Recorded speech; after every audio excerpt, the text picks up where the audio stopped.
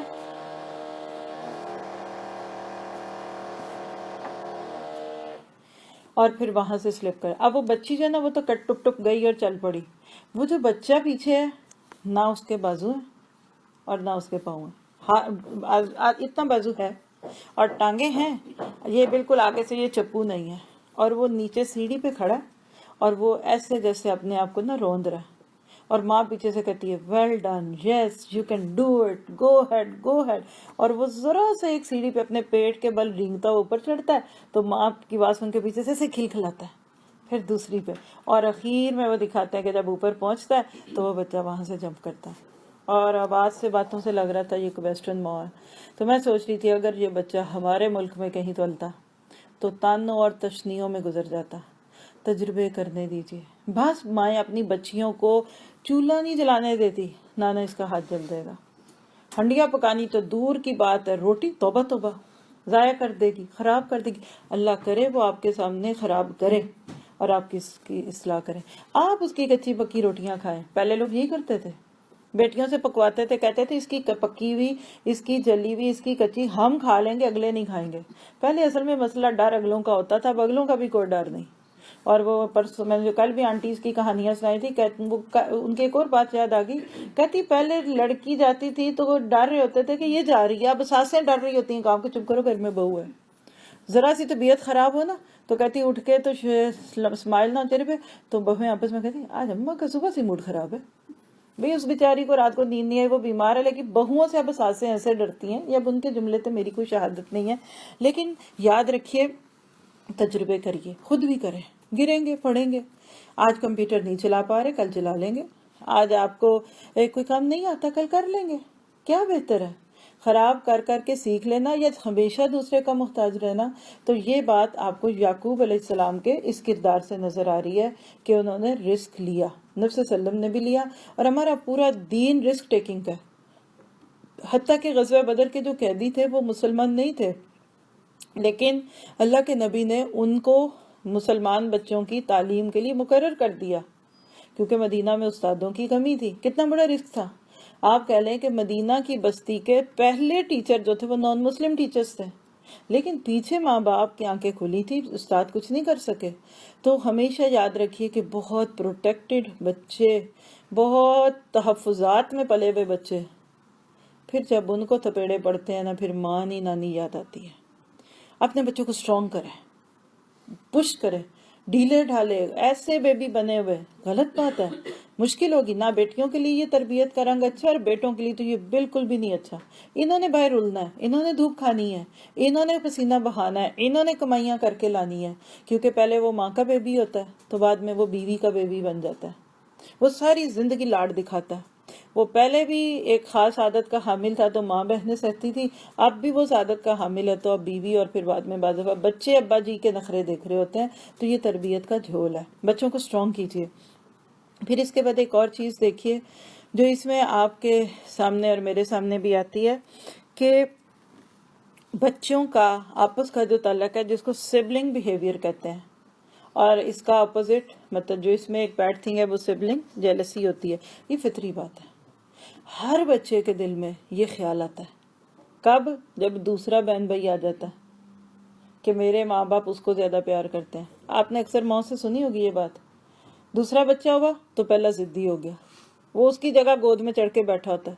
بعض جب آپ دیکھیے کہ پہلا بچہ پھر دوسرے کی جا کے آنکھیں نوچتا ہے, اس کو ماں کی گود سے نکالتا ہے. یہ فطری بات ہے. یہ صرف یعقوب کے بیٹوں کو نہیں لگا تھا کہ ہمارا باپ جو ہے وہ ہم سے کم اور اس سے زیادہ پیار کرتا ہے, یہ ہر بچے کو لگتا ہے.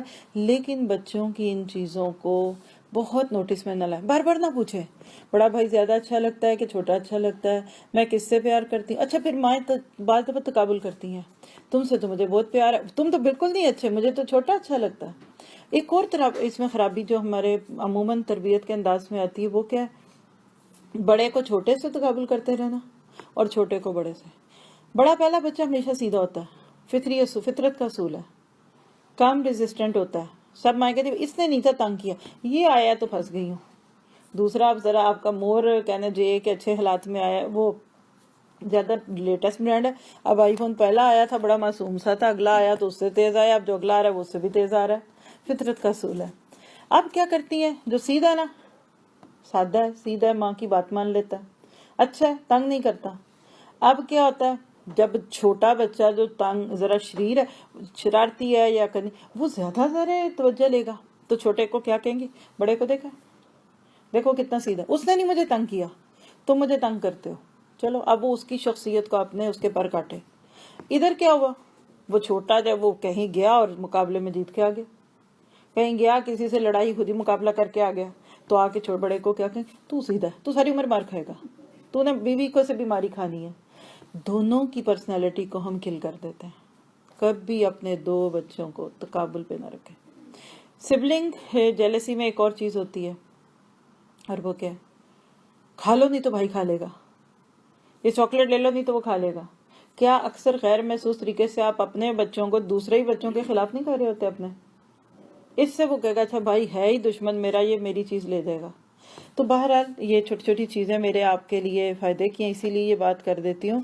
اور ضرورت ہے اس بات کی کہ میں اور آپ اس چیز کو اپنے سامنے رکھیں کہ ہر ممکن کوشش کیجیے بچوں میں انصاف کی, عدل کی, لیکن اگر کہیں ان کی طبیعتوں کا فرق ہے تو اس کو سمجھنے کی کوشش کریں. نبی صلی اللہ علیہ وسلم کے سامنے ایک ماں نے آ کر ایک بچے کو کچھ دیا اور دوسرے کو نہ دیا, تو آپ نے اس کو ناپسند کیا. آپ نے کہا کیا اس کو بھی دیا؟ کہا نہیں دیا. کہا پھر میں اس پہ گواہ نہیں بنتا. تو بچوں کے ساتھ ہر ممکن طریقے سے پرسنل ریلیشن شپ رکھیے, لیکن بچوں کو ایک دوسرے کے خلاف سوچنے کی ضرورت نہ پیش آئے, اور اگر وہ سوچ رہے ہوں تو اس کو دوسری طرف لے جائیے. پھر اس کے بعد اب آگے کہانی دوسری طرف آئے گی. ہو گیا پلان. ایسے لگ رہا ہے کہ یعقوب علیہ السلام نے بہت ریزسٹ نہیں کیا, بہت مخالفت نہیں کی. ٹھیک ہے جی, بھیجتے ہو تو بھیج دیجئے, کر لو تو ٹھیک ہے. اب کہانی کا اگلا سین, جس کو آپ کہہ سکتے ہیں کہ ایک اور سلاٹ ہے, اور وہ کیا ہے, لے گئے ہیں. اب منظر پلٹتا ہے, یوسف علیہ السلام اپنے بھائیوں کے ساتھ باپ سے دور جنگل میں بھیج دیے جاتے ہیں, اور وہاں جا کر اب آگے کیا ان کے ساتھ ہوگا. آیت 15 فَلَمَّا ذَهَبُوا بِهِ, اور جب وہ لے گئے اس کو. دیکھیے ذَهَبَ کا معنی ہوتا ہے جانا, ٹو گو, لیکن ذَهَبُوا کے بعد با لگ گیا تو لے جانا معنی ہو گیا. کیا مطلب, جب وہ گئے, دو طرح اس کا ترجمہ کر لیجئے. جب وہ گئے اس کے ساتھ, تو اس سے بہتر نہیں ہے جب وہ لے گئے اس کو. جیسے میں اب اپنا یہ مثال ہے کہ یہ پین پکڑوں تو میں یہاں سے اٹھ کے ادھر چلی جاؤں, تو میں کہوں گی کہ میں گئی اس پین کے ساتھ, تو زیادہ اچھا جملہ ہے میں کہوں کہ میں لے گئی اس پین کو. تو یہ مراد ہے ذَهَبُوا بی کے ساتھ. وَاجْمَعُوا أَن يَجْعَلُوهُ, اور سب متفق ہو گئے اس بات پہ کہ ڈال دیں اس کو فی غیابۃ الجب, کسی بھی اندھے کنویں میں. دیکھیے لفظ اجمعوا ہے نا, اس کے بعد الا کا لفظ محذوف ہے نہیں, معنی میں دکھ رہا ہے. کس بات پہ جمع ہوئے, الا ان یجعلوہ, اس بات پر متفق ہو گئے کہ انہوں نے اس کو کنویں میں ڈالنا, یعنی سب کی رائے ایک ہو گئی. وَأَوْحَيْنَا إِلَيْهِ, اور ہم نے وحی کی اس کی طرف. کس کی طرف؟ ہاں سے مراد یوسف علیہ السلام. یہ کون سی وحی ہے؟ نبوت والی وحی نہیں ہے. لکھیے یہاں وحی بمانی الہام ہے. یہی لفظ آپ کو حضرت موسیٰ کی ماں کے لیے بھی ملے گا قرآن میں، ام موسیٰ کے لیے کیا وَأَوْحَيْنَا إِلَىٰ أُمِّ موسیٰ، تو الہام ہوتا ہے، سجھا دینا، کیونکہ ایک اصل وحی ہوتی ہے جو نبوت کی علامت ہوتی ہے، تو وہ اس کے بعد کا درجہ ہے۔ تو ہم نے الہام کیا یا وحی کی اس کی طرف، کیا لَتُنَبِّئَنَّهُمْ بِأَمْرِهِمْ هَٰذَا، ایک دن ضرور ایسا آئے گا کہ تم ان کو ان کی یہ حرکت جتلاؤ گے، لیکن وَهُمْ لَا يَشْعُرُونَ، انہیں اس وقت اس کا اندازہ بھی نہیں ہوگا۔ اگر میں اس آیت پہ کچھ نہ بولوں اور سورۃ حامیم سجدہ کی وہ آیت پڑھ لوں نا کہ تتنزل علیہم الملائکہ لا تخافوا ولا تحزنوا وابشروا بالجنۃ التی کنتم توعدون، تو بالکل اس آیت کا حق ادا ہو سکتا ہے۔ جب بندہ اللہ کی رضا پہ راضی رہتا ہے، زندگی کے مصائب، آلام، پریشانیاں تو چھوٹی ہیں، کنویں میں ڈالا جانا اس سے بھی بڑا۔ یوسف علیہ السلام کول، کام، لیس ریزسٹنٹ، ٹھنڈے سبھا سے بیٹھے ہیں، کوئی ریئیکشن شو نہیں کر رہے، بچے تو نہیں تھے۔ بہت کہانیاں میں نے اس پہ اتنی دفعہ پڑھی ہیں، پر میں اس ڈر سے نہیں آپ کو بتاتی کہ پتہ نہیں وہ کس درجے کی صحت ہے۔ پوری سٹوریز بھری ہوئی ہیں اس کے اوپر، کیسے ہوا، کدھر گئے، ادھر لے گئے، پھر پیچھے آگے، پھر آگے، لیکن پھر اتنی کہانی بیان کروں گی تو پھر عمل کی باتیں تو نہیں کر سکیں گے نا۔ لیکن یوسف علیہ السلام کنویں میں ڈال دیے گئے، یہ لب لباب ہے۔ اللہ نے الہام کیا، کیا ابھی آپ کی عمر نبوت کی تو نہیں ہے، وہی تو بھی نہیں آئے گی، لیکن اس وقت دل میں اطمینان، جہاں جاؤ ہے ہی نہ الہی ہے نا، یہ اطمینان ہے۔ یاد رکھیے آپ کے میرے ایمان کا جو ٹیسٹر ہے نا، جس طرح آپ کہتے ہیں یہ تھرمامیٹر ہے، ٹیمپریچر نوٹ کرتا ہے، بیرومیٹر ہوتا ہے جو ہوا کا دباؤ برداشت کرتا ہے، اسی طرح آپ بلڈ پریشر کے لیے ایک مشین رکھتے ہیں، سب جانتے ہیں نا۔ آج کل آپ کے گھروں میں، گاڑیوں میں ٹیمپریچر کو دیکھنے کی چیزیں بھی ہوتی ہیں، نیویگیٹر ہے جو بتاتا ہے۔ اسی طرح میرے آپ کے ایمان کا لیول جس پرزے پہ نظر آتا ہے نا، وہ یہ ہے کہ مشکلات میں دل کتنا مطمئن ہے۔ وہ مشکلات، بیماریاں بھی ہیں، وہ ریجیکشن بھی ہیں، وہ جھگڑے بھی ہیں، وہ مالی تنگیاں بھی ہیں۔ زیادہ ایمان، زیادہ اطمینان، ایمان کی کمی، چلبلاپن، رونا، اور لکھ لیں ڈپریشن کا مرض آپ کے ایمان کے بس بیمار ہونے کی دلیل ہے کہ فوت ہونے والا آپ کا ایمان۔ صرف وہ مایوس ہوتا ہے جس کے دل میں ایمان نہیں ہوتا۔ قرآن میں آتا ہے کہ نہیں مایوس ہوتے اللہ کی رحمت سے مگر کافرون۔ تو حضرت یوسف علیہ السلام اتنے مشکل حالات میں، دیکھیے باپ سے دوری، قتل کی کوشش، کنویں میں ڈالا جا رہا ہے، اور اللہ ادھر کہہ رہا ہے ڈونٹ وری لَتُنَبِّئَنَّهُمْ لَتُنَبِّئَنَّهُمْ۔ یہ ہے مومن کے دل پہ اللہ کی ڈھارس، اور یہ ایمان کے ساتھ آتی ہے، اس کے علاوہ نہیں آتی۔ نبی صلی اللہ علیہ وسلم کو جن حالات میں یہ آیتیں سنائی جا رہی تھی، آپ کو بھی تسلیاں ہی دی جا رہی ہیں کہ مکہ والوں نے ابھی آپ کو کنویں میں تو نہیں پھینکا نا، ابھی تو مکہ کی گلیوں میں چلتے ہیں پھرتے ہیں، دیکھیے آپ کا بھائی یوسف تو اس کنویں میں پھینک دیا گیا۔ اور ذرا سا سوچیں، ہم اپنے پیاروں، اپنے رشتہ داروں، اپنے خون کے رشتے یا سسرالی رشتوں کو بعض دفعہ کتنا برا سمجھتے ہیں۔ ایک سوال خود سے کیجیے اور اپنے لیے ایک معیار رکھ لیں، کیا انہوں نے مجھے کنویں میں تو نہیں ڈالا ابھی تک؟ یہ ہے آپ کے صبر کا آخری نقطہ۔ جب تک آپ کا کوئی رشتہ دار آپ کو کنویں میں نہ پھینک دے، آپ یوسف جتنی مشکل پہ نہیں پڑے، اور اگر بالفرض کو پھینک ہی دیتا کنویں میں، تو پھر بھی یاد رکھیے یوسف کا رویہ پوری صورت میں محسن، فارگیو فارگیٹ، مٹی پاؤ، جانے دو۔ اور یہ وہی کرتا ہے جس کی زندگی میں ایک بڑا مقصد ہوتا ہے۔ سیلف کانشیس لوگ، ہر وقت کے اپنے گن گانے والے یا اپنے حال پہ رحم کھانے والے لوگ یہ کبھی نہیں کرتے۔ اور میں نے لوگوں کو جتنا کو پڑھا ہے، نماز روزے میں کافی لوگ پابند ہیں، کم از کم جن کے ارد گرد میں ہوتی ہوں، وہ غیبتیں بھی کھا رہے ہونا تو کہتے ہیں ٹھہرو ذرا میں نماز پڑھا ہوں، پھر آ کے کرتے ہیں۔ اور وہ فیشن شو میں بھی بیٹھے ہوں تو غم لگا ہوتا ہے نماز پڑھنی ہے۔ میں نے دیکھا کہ لوگ اس پہ کافی حد تک پابند ہے، حالانکہ سارے اس پہ بھی نہیں ہوں گے، یا جو بھی جس حد تک ہے۔ جس میں نے کمی دیکھی ہے نا انسانی معاملات میں، وہ یہ دیکھی ہے ذرا سی خلاف طبع صورت پیش آئی، پاؤں پٹخاتے ایڑیاں رگڑتے ریئیکشن شو کرتے اٹھ جاتے ہیں. یہ اجتماعی زندگی میں بھی ہوتا ہے, یہ دینی زندگی میں تو بہت زیادہ ہوتا ہے, یہ دین کے نام پہ جمع ہونے والوں میں تو کثرت سے ہوتا ہے. ہاں میں نہیں کر سکتی, میں نہیں نپ سکتی, میں اس کے ساتھ نہیں چل سکتی, میں اس کے ساتھ نہیں چل سکتی, مجھے اوپر کی کرسی سے نیچے بٹھا دیا, میری عزت نہیں کی, مجھے پوچھا نہیں. اللہ کی پناہ بھئی, آپ اپنی جنگ لڑ لیں, آپ کو دشمن سے تو لڑنے کی فرصت ہی نہیں. اور شیطان سے کون لڑے جب تک وہ اپنے بارے میں نہ پورے اترے. اور گھریلو معاملات, آج آپ یہاں بیٹھیں, اگر آپ مجھے اجازت دیں میں 5 منٹ چپ ہو جاتی ہوں. آپ اپنے پورے خاندان کی سٹوریاں ذہن میں لائیں. ماموں کے بچوں کا کوئی مسئلہ, پھپھو کے بچوں کا, چچا کے بچوں کا, خالہ کے بچوں کا, پھر دوستوں میں ساتھیوں میں آپ کے سسرالی رشتے, آپ کی نندوں کے بچے. اگر آپ کے پاس ہر فیملی کی صرف ایک سٹوری بھی ہے نا, اور ہوتی ہے, ایک نہیں 10 ہوتی ہیں, اگر ماموں کی 4 بیٹیاں تو 4 کے 4 حالات ہیں. اگر صرف ہر ایک کی ایک سٹوری بھی آپ دیکھیں تو آپ دیکھیں کہ لوگ ایسے حالات میں کرتے کیا. ایسے لگتا ہے کہ سارے یہی ہیں جو السمیع کی جگہ پہ کھڑے ہیں, ان کو سنا لو, اور یہ ہیں البصیر, ان کو دکھاؤ میرے ساتھ کیا ہوا. بھئی کیا ہوا, کیا کیا کسی نے آپ کے ساتھ؟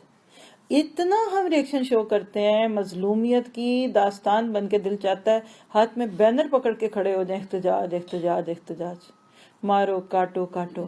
اسلام کیا سکھاتا ہے؟ ان بندوں میں کیوں الجھتے ہو؟ ان کے ہاتھ میں ہے کیا؟ مجھے تو دنیا میں آج تک کوئی ایک انسان نہیں اتنا بڑا ملا کہ جو مجھے دکھ دے سکے, کوئی ایک نہیں اتنا ملا کہ جو مجھے تانا دے سکے, جو میرے اوپر کوئی الزام لگائے.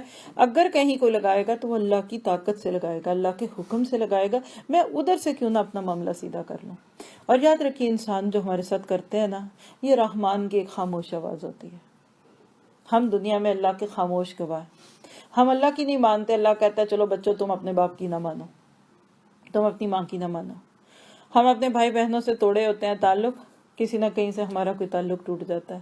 ہم تو اتنی ڈوریوں میں بندھے ہوئے لوگ ہیں, میں کہتی ہوں اگر ہم خود کو پڑ جائیں, ہمارے یہ سارے غم تو اتنے چھوٹے رہ جائیں کہ کھائیں گے کہاں سے, تو پیئیں گے کہاں سے, تو کرایہ کہاں سے آئے گا, تو بچے کا کیا ہوگا. اگر ماں کے اندر یہ ایمان آ جائے, یقین کریں ماں, اگر ایک ماں اس ایمان کے ساتھ بچے کو پیٹ میں 9 مہینے رکھ لے, پیٹ سے ہی بچے یہ تربیت لے کے آئیں گے. اور آپ نوٹ کیجئے کہ یوسف کی ماں کا انتقال ہو چکا ہے. اگر گھر میں جو ماں ہے بھی تو وہ سوتیلی ماں ہے. عموماً ایسے بچے سپوائل ہو جاتے ہیں, نیگلیکٹڈ ہوتے ہیں. باپ بیچارے ان کے طرف یا تو زیادہ جھک جاتے ہیں یا بالکل ہی نہیں دیکھتے. ایسے ایڈورس کنڈیشنز میں ایک بچہ, اور پھر پکڑ کے بھائیوں نہیں کنویں میں پھینک دیا. ہم کہتے ہیں دوسروں کی بھولتی ہیں, اپنوں کی نہیں بھولتی. دوسروں کی نہیں چپتی, اپنوں کی چپتی ہے. مجھے بتائیے کہ یوسف علیہ السلام کو بیبی بھی نہیں تھے. آپ ان کی حکایتیں روایتیں پڑھیں, نکل کے بھی باہر آ سکتے تھے, شور مچا سکتے تھے. اس دور میں کوئی 911 کا نمبر نہیں تھا, فون کر دیتے, کوئی پولیس کو, کوئی ایمرجنسی کو کال کرتے. صبر اور شکر سے بیٹھے ہوئے, اور مدد آتی ان کے ساتھ. حضرت ابراہیم کو دیکھیے, آگ میں تھے, کوئی بچے تو نہیں تھے, کوشش کرتے تو نکل سکتے تھے. حسبنا اللہ و نعم الوکیل, نعم المولا و نعم النصیر. بیٹھا ہوں اللہ کے نام پہ. حضرت ایوب علیہ السلام, 18 سال کی بیماری چھوٹی نہیں ہوتی, جسم پہ کیڑے پڑ رہے ہیں. انی مسنی الضر وانت ارحم الراحمین, اپنے موجودہ حال پہ مطمئن رہ. یہ ہے خوش قسمتی کا نسخہ, خوشی کا راز. جب جہاں ہوں میں خوش ہوں. آپ نے جو کپڑا پہنا ہوا ہے, نہ آپ کو چبھ رہا ہے, نہ آپ کو بہت کھلا ہے, نہ بہت ٹائٹ ہے, موسم کے بھی مطابق آپ کمفرٹیبل ہیں. اور گرمی میں سردی کا یا سائز سے چھوٹا یا بڑا پہننا ہو تو انکمفرٹیبل فیل کرتے ہیں. اسی طرح آپ اپنی تقدیر کو اپنا لباس بنائیں. میرے لیے یہی سائز ٹھیک تھا, میں اسی قابل تھی, اللہ نے ابھی تھوڑا چھوڑ دیا مجھے, میرے کرتوت تو اس سے بھی برے ہیں. یہ اللہ نے مجھے صرف میرے ایک بچے کو بدتمیز کیا, میرے تو 4 بدتمیز ہو جاتے. میرا تو یہ حال ہوتا. ہمیشہ سوچیے, آج شوہر ایک دفعہ ناراض ہو گئے, ان کو تو ہفتے میں 6 دفعہ میرے سے ناراض ہونا چاہیے, جو میرے وصف ہے. جس بندے نے اپنے آپ کو اس لو پروفائل پہ رکھا, مجھے بتائیں کہ اس کو ہرا سکتا ہے؟ اوپر چھت پہ کھڑا ہے, اس کو تو ڈر ہے کوئی دھکا دے گا, گروں گا تو مر بھی سکتا ہوں, ٹانگ بھی ٹوٹ سکتی ہے. جو پہلی زمین پہ کھڑا ہے اور مطمئن ہے, اس کو کون دھکا دے گا؟ ہمیشہ اپنے آپ کو لو پروفائل پہ رکھیں. یہ جو ہم بھوں بھاں کرتے ہیں اور ہماری نسیں تنتی ہیں اور بلڈ پریشر تیز ہو جاتا ہے، اور پھر آپ کہتے ہیں مجھے غصے میں ہوش ہی نہیں رہی، پھر میں خوب بولی، میں نے اس کو کھری کھری سنائی، اصل میں آپ پھر یا کا نعبدو نہیں کہہ رہی، بندی نہیں سمجھ رہی، اپنے آپ کو چھوٹا نہیں سمجھ رہی، انی اصغر نہیں سمجھ رہی، یہ نہیں کہہ رہی کہ لا حول ولا قوت الا باللہ، آپ اندر سے اپنی صفائیاں اپنی خوبیوں کی قائل ہیں۔ اور یہاں سے دیکھیں یہ ایک بات روشن مستقبل کی خوشخبری یوسف کو دی جا رہی ہے، لَتُنَبِّئَنَّهُمْ، اور یہ جملہ یاد کر لیں آیت 15 کا، یہ آگے جا کے 13ویں پارے میں آپ کو یاد کراؤں گی، وہ وقت یاد کیجئے۔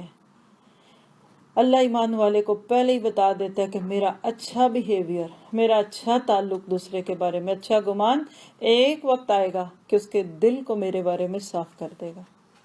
آج دشمنی کی حد ہے، شکل نہیں دیکھ سکتے، برداشت نہیں کر سکتے، آپ کہتے ہیں مجھ سے اتنے بدگمان کیوں ہیں، یہ صبر کر لیں، آپ ان کے لیے تنہائی میں دعائیں کریں، آپ نہ ان کی برائی کریں، آپ نہ ان کی غیبت کریں، آپ نہ لوگوں کو سناؤ تمہیں بتاؤں میرے ساتھ کیا ہوا، صبر سے بیٹھیے، دیکھیے گا ایک وقت آئے گا جیسے کل یوسف کے بھائی آ کے ان کے سامنے اقرار جرم کرتے دکھیں گے، آپ کے مخالفین منہ سے بولیں گے کہ تم سچی تھی میں جھوٹا تھا، میں تمہاری قدر نہیں کر سکا، اور اگر آپ جھوٹی ہیں تو آپ شور مچا لیجئے، آپ جو مرضی کر لیجئے، آپ کے شوہر آپ کے ڈر سے ہی کیوں نہ آپ کی تعریفیں دنیا میں کرتے رہے، لوگوں کو لگ پتہ جانا ہے کہ یہ کھوٹی ہے، تو تقدیر پہ راضی رہیے، یہ وہ تقدیر، اور سورہ یوسف میں تقدیر بمقابلہ تدبیر آ رہا ہے۔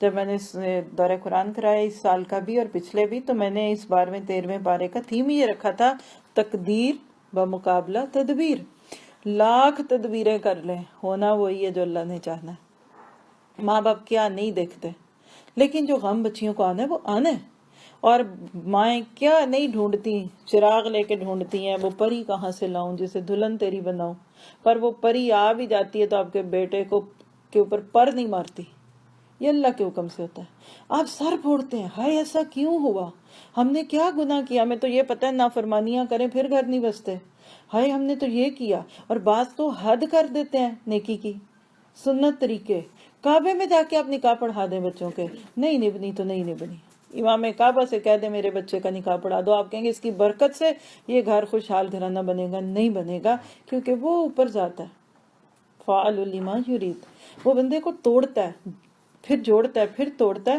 تو ہمیشہ اپنے آپ کو چھوٹا سمجھیں، اور پھر آپ دیکھیں گے کہ اس کے بعد جو زندگی میں تبدیلیاں آئیں گی، پھر جو خوشیاں ملیں گی۔ آج اگر یوسف کو کوئی بتاتا، مثال ہے کنویں کے باہر کھڑا ہو کے کہتا یوسف مبارک ہو، آج سے 20-25 سال کے بعد آپ مصر کے بادشاہ بننے والے، تو یوسف نے کہنا تھا تم بھی کر لو میرا مذاق، بھائیوں نے تو جو کرنی تھی کر لی، اب تم بھی میرا مذاق اڑا رہے ہو۔ واللہ میں جھوٹ نہیں بولتی، لیکن واللہ کہہ کے کہتی ہوں، جب آپ برے حالات میں اللہ پہ راضی ہو جائیں، اس وقت بھی آپ کو دکھے گا کہ کل انجام میرا بڑا خوبصورت ہونا ہے۔ اور معاف کر دینا، ریزسٹ کرنے کے باوجود ریزسٹ نہ کرنا، شکایت لگانے کے باوجود شکایت نہ کرنا، پی جانا، یہ وہ خوبیاں جن کو اللہ دنیا میں ضرور نوازتا ہے، تو ہمیشہ اپنے آپ کو پی کے رکھیں، اندر رکھیں۔ یہ جو غیبتوں کے جال، شکووں کے جال، گلوں کے جال ہے نا، یہ اصل میں یہ ہے کہ اندر برتن بڑا چھوٹا ہے تو اب یہ باہر ہی نکلنا ہے، دل بڑا زبان چھوٹی، کبھی بھی آپ کو کوئی کسی جگہ سے کوئی نکال نہیں سکتا، کوئی دل میں آپ کو نہ رکھے گھر سے نہیں نکالے گا، لیکن جب زبانیں بڑی ہوتی ہیں نا پھر بات بڑی مشکل ہوتی ہے۔ پیچھے رہ کیا گیا، قتل سے پیچھے کیا چیز رہ جاتی ہے، آپ مجھے بتائیں۔ لیکن یہ اب آگے جب کہانیاں ہم پڑھیں گے تو ہم سوچیں گے کہ یوسف علیہ السلام کا صبر کتنا تھا۔ پھر اس کے بعد کیا ہوتا ہے، وجہ اگلی آیت پہ دیکھیں، آیت 16۔ اب ایک طرف ایک سین ختم ہوا، نیکسٹ تھنگ، وجاؤ اباہم عشاء یبکون، اور وہ آئے اپنے والد کے پاس شام کو روتے ہوئے۔ فوراً کیوں نہیں آگئے؟ مفسرین کہتے ہیں کہ شام کو اس لیے آئے کہ رات کے اندھیرے میں جذبات چھپ جاتے ہیں، رات کا نام ہی کیا، غاسق، اندھیرا کرنے والی۔ تو آپ دیکھیے، جیسے آپ دیکھیں سن لائٹ میں، ڈے لائٹ میں آپ بہت زیادہ نمایاں ہوتے ہیں، جو بھی آپ کے چہرے پہ داغ ہوگا دکھے گا، لیکن رات کے وقت وہ داغ چھپ جاتا ہے۔ تو کہتے ہیں کہ جان کے دیر سے آئے، ایک تو ذرا اپنا عیب چھپا لیں، رات کے اندھیرے میں ہماری فیلنگز نہ کھلے، دوسری بات ہے کہ یہ بتائیں گے کہ ڈھونڈتے رہے، یہ ہوا، کفناتے رہے، دفناتے رہے، یہ نہیں سوچا کہ 7 بھائی کی لاش تو لے جائے۔ کیا ہڈیاں اور سب کچھ کھا گیا یوسف کا سب کچھ کھا گیا بھیڑیا؟ تو یہ کچھ ٹرک تھا لیٹ آنے کا۔ خیر، قالو بولے، یا ابانا، اے ابا جان، اے ہمارے ابا جان، انا ذہبنا، بے شک ہم گئے، نستبق، ہم نے دوڑ کا مقابلہ کیا۔ یہ نستبق سبق سے ہے، سابق کہتے ہیں دوڑنے والے کو، سابق الی المغفرتی قرآن میں آتا ہے، فاستبق الخیرات آتا ہے دوڑنے کے معنوں میں، ریس کی، یعنی گئے جو تھے کھیلنے کودنے تو ہم دوڑ رہے تھے۔ وَتَرَكْنَا يُوسُفَ عِنْدَ مَتَاعِنَا، اور ہم نے چھوڑ دیا یوسف کو اپنے سامان کے پاس، جیسے عموماً چھوٹوں کے ساتھ لوگ کرتے ہیں، تم لے کے بیٹھو ادھر، شاباش یہ چاکلیٹ کھاؤ، ہم آتے ہیں۔ یوسف کو ہم نے ادھر رکھا، سامان دیا اور ہم چلے گئے۔ پھر کیا ہوا؟ فَأَكَلَهُ الذِّئْبُ، بس اچانک بھیڑیا آیا اور کھا گیا اس کو، پورے یوسف کو کھا گیا۔ وَمَا أَنْتَ بِمُؤْمِنٍ لَنَا، اس کو ہائی لائٹ کریں، ویسے آپ ہمارا اعتبار کوئی نہیں کریں گے۔ آج بھی بچے، جس کو کہتے ہیں چور اوپر سے چلتر، آج بھی بچے جب غلطی کرتے ہیں نا تو پھر ماں باپ کو ساتھ ساتھ یہ یقین دلاتے ہیں کہ ہم نے کوئی نہیں کی۔ وَمَا أَنْتَ بِمُؤْمِنٍ لَنَا، آپ بس ہم پر اعتبار نہیں کریں گے، ہماری بات نہیں مانیں گے۔ وَلَوْ كُنَّا صَادِقِينَ، خواہ ہم کتنے ہی سچے ہوں۔ اس پہ سمجھ لیجئے کہ یہ امیچور کرمنلز تھے، عادی مجرم نہیں تھے، نبی کی اولاد تھے، اور بعد میں یہ نبی بھی بنے، یہ بھی بڑی قابل غور چیز ہے۔ اللہ نے ایسے بڑے پلان میں پھنسنے والوں کو بھی بعد میں معاف کر کے ان کو بھی نبوت سے سرفراز کیا۔ یہ شیطان کے ہاتھ میں آئے حسد کی وجہ سے۔ حسد اتنی بری چیز ہے کہ بھائی کو بھائی کے قتل پہ لے آتا ہے، لیکن یاد رکھیے عادی مجرم نہیں تھے، خاندانی لوگ تھے، نبیوں کی نسل میں سے تھے۔ یوسف کو تو پھینک دیا، کہتے ہیں پھینکتے پھینکتے اس کا کرتا اتار لیا، اور باپ کو آ کے کیا کہتے ہیں، آیت 18 دیکھیے، وَجَاءُ عَلَىٰ قَمِيصِهِ بِدَمٍ كَذِبٍ، اور وہ اس کی قمیص پر جھوٹ موٹ کا خون بھی لگا کر لائے۔ اب وہ کہاں سے لگا لائے؟ کسی جانور کو ذبح کیا ہوگا، اس کا خون لگا دیا اور باپ کو دکھا دیا، دیکھے دیکھے یوسف کی قمیص۔ اب ہوا کیا کہ قمیص تو لے آئے، خون سے لت پت پھاڑنا بھول گئے۔ روایت میں آتا ہے کہ یعقوب علیہ السلام نے کہا کہ یہ کون سا مہذب بھیڑیا تھا کہ جس نے اتنے سلیقے سے یوسف کو کھایا کہ ان کی قمیض بھی نہ پھٹی۔ کہتے ہیں انگلش میں ایک محاورہ بھی ہے کہ ہر کرمنل کوئی نہ کوئی اپنا ایویڈنس چھوڑ کے آتا ہے پیچھے، یہی ہوا ادھر، بھول گئے، ورنہ کیا تھا قمیض پھاڑتے۔ اچھا، اس پورے سبق اور قصے میں قمیض کا ذکر بہت دفعہ ہے، پہلی دفعہ ہے، ابھی آگے یوسف پہ الزام لگنا اس پہ پڑیں گے، اور اینڈ پہ پھر یہی قمیض دلیل بنے گی حضرت یعقوب کی بینائی کی۔ تو پھر جہاں آگی بات دوبارہ کریں گے، لیکن بہرحال قمیض آگئی واپس۔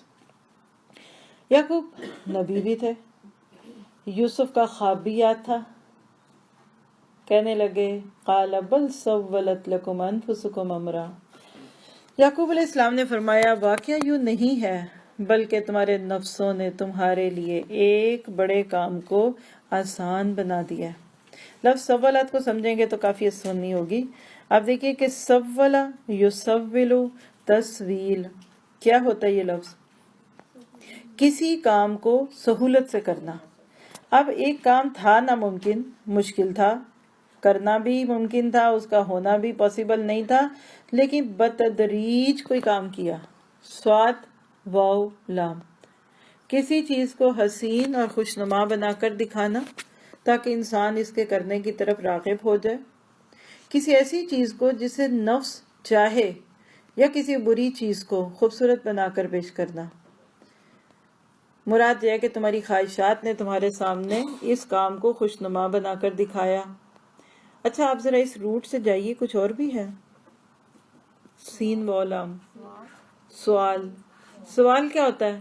ذہن میں ایک تجسس ابھرتا ہے، اب کیا کروں، پھر آہستہ آہستہ آپ اس کو الفاظ کی شکل دیتے ہیں، پھر وہ دوسرے تک جاتا ہے، تو اس میں بھی ایک تمنا ہی چھپی ہوتی ہے کہ جو سوال ذہن میں آ جائے اس کا جب تک جواب نہ ملے انسان مطمئن نہیں ہوتا۔ تو بہرحال یہاں کیا پتہ چل گیا کہ مشکل کام تھا، فطرت سے بھی خلاف تھا کہ ایک بھائی بھائی کو قتل کرے، لیکن یعقوب کہہ رہے ہیں تم اتنا بڑا کام کر کے آگے ہو، چلو فصبر جمیل، اب صبر ہی بہتر ہے۔ واللہ المستعان علی ما تصفون، اور اللہ ہی ہے جس سے مدد طلب کی جا سکتی ہے اس پر جو تم بیان کر رہے ہو. یہاں اب دوسرا ڈائلاگ پورا ہوتا ہے کہانی کا. آپ دیکھ رہے ہیں کہ ڈیفرنٹ سلاٹس کی صورت میں ہمارے سامنے چیزیں آ رہی ہیں. ایک منظر ختم ہوتا ہے تو وہ جس کو کہتے ہیں کہ پردہ پلٹا تو اب دوسرا سین آ گیا. اب تھوڑا سا ہم اس پہ اپنی بات سمجھتے ہیں کہ یعقوب علیہ السلام کا رویہ یہ ہے ایک عقل مند باپ کا رویہ. بچے اتنا بڑا کام کر کے آ گئے ہیں اور یعقوب کا ریئیکشن کیا ہے؟ چند باتیں درد بھری، آہ بھری، اور اس کے بعد کہہ دیا کہ بس یہ کام تم کر رہے ہو آپ اپنے اوپر لیجئے.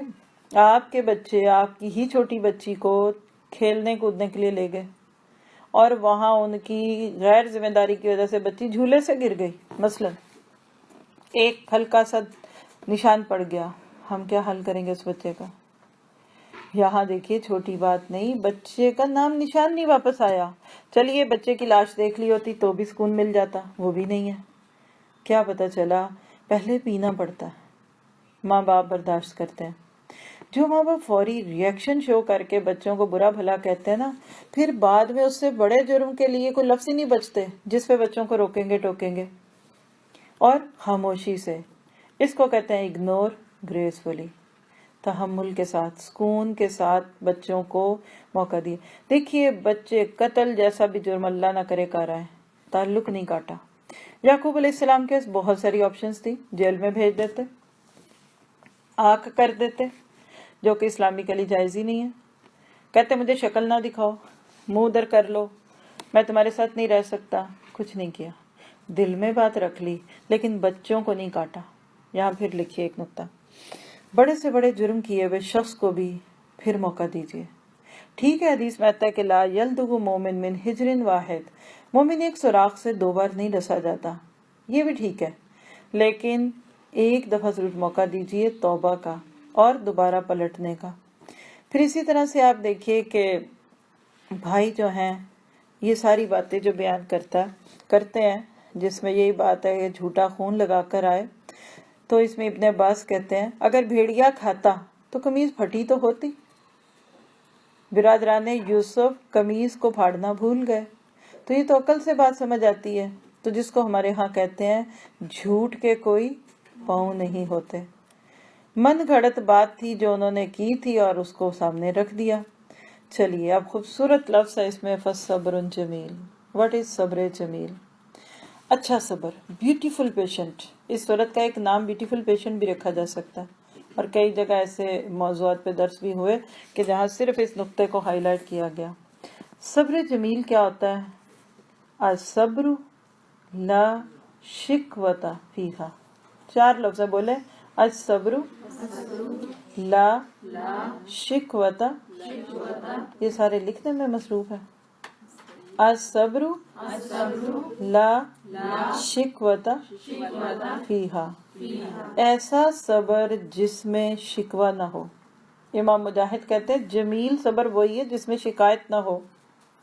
اسی طرح ایک اور مفسر، یہ ساری عرب تفسیریں ہیں جن کے نام لے رہی ہوں، نام بے شک نہ لکھیں لیکن سن لیں. امام سوری کا نام سنا ہوگا، کہتے ہیں 3 باتیں صبر میں ہیں، یعنی صبر جمیل میں 3 باتوں کا پایا جانا ضروری ہے. نمبر 1، کسی سے شکوہ نہ کیا جائے.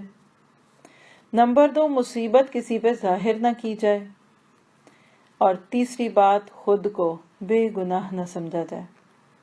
یہ ہے پھر صبر جمیل. امام بخاری اس کی تفسیر میں عفق والی حدیث لائے ہیں جو حضرت عائشہ پہ الزام لگاتا، جس میں ہے کہ اللہ کی قسم میری اور تمہاری مثال یوسف علیہ السلام کے والد کی سی ہے.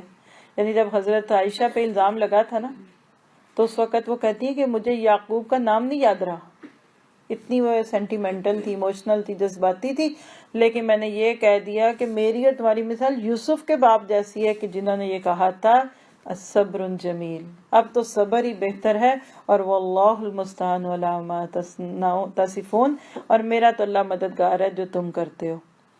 کیا پتا چلا لوگوں کو سنانے سے کیا ہوگا؟ آپ کی عزت کم ہوگی، آپ کا روب کم ہوگا، اور اللہ کی مدد کم ہوگی. جو لوگوں کو سناتا ہے اللہ لوگوں کے حال پہ ڈالتا ہے. اب لوگ میری آپ کی کیا مدد کریں گے؟ پہلی دفعہ شوق سے سنیں گے کیونکہ سسپینس. اچھا پھر لو بڑی بری ہے ساس اور بڑا برا میاں. ہم نے تو سوچا تھا کہ ہماری دوستوں کو بدترین شوہر اور بدترین ساسیں ملی ہیں. نعوذ باللہ من ذالک الا ماشاء اللہ. کسی دوست کے منہ سے اس کی خبریں سن کر مت گمان کیجیے کہ اس کا شوہر برا.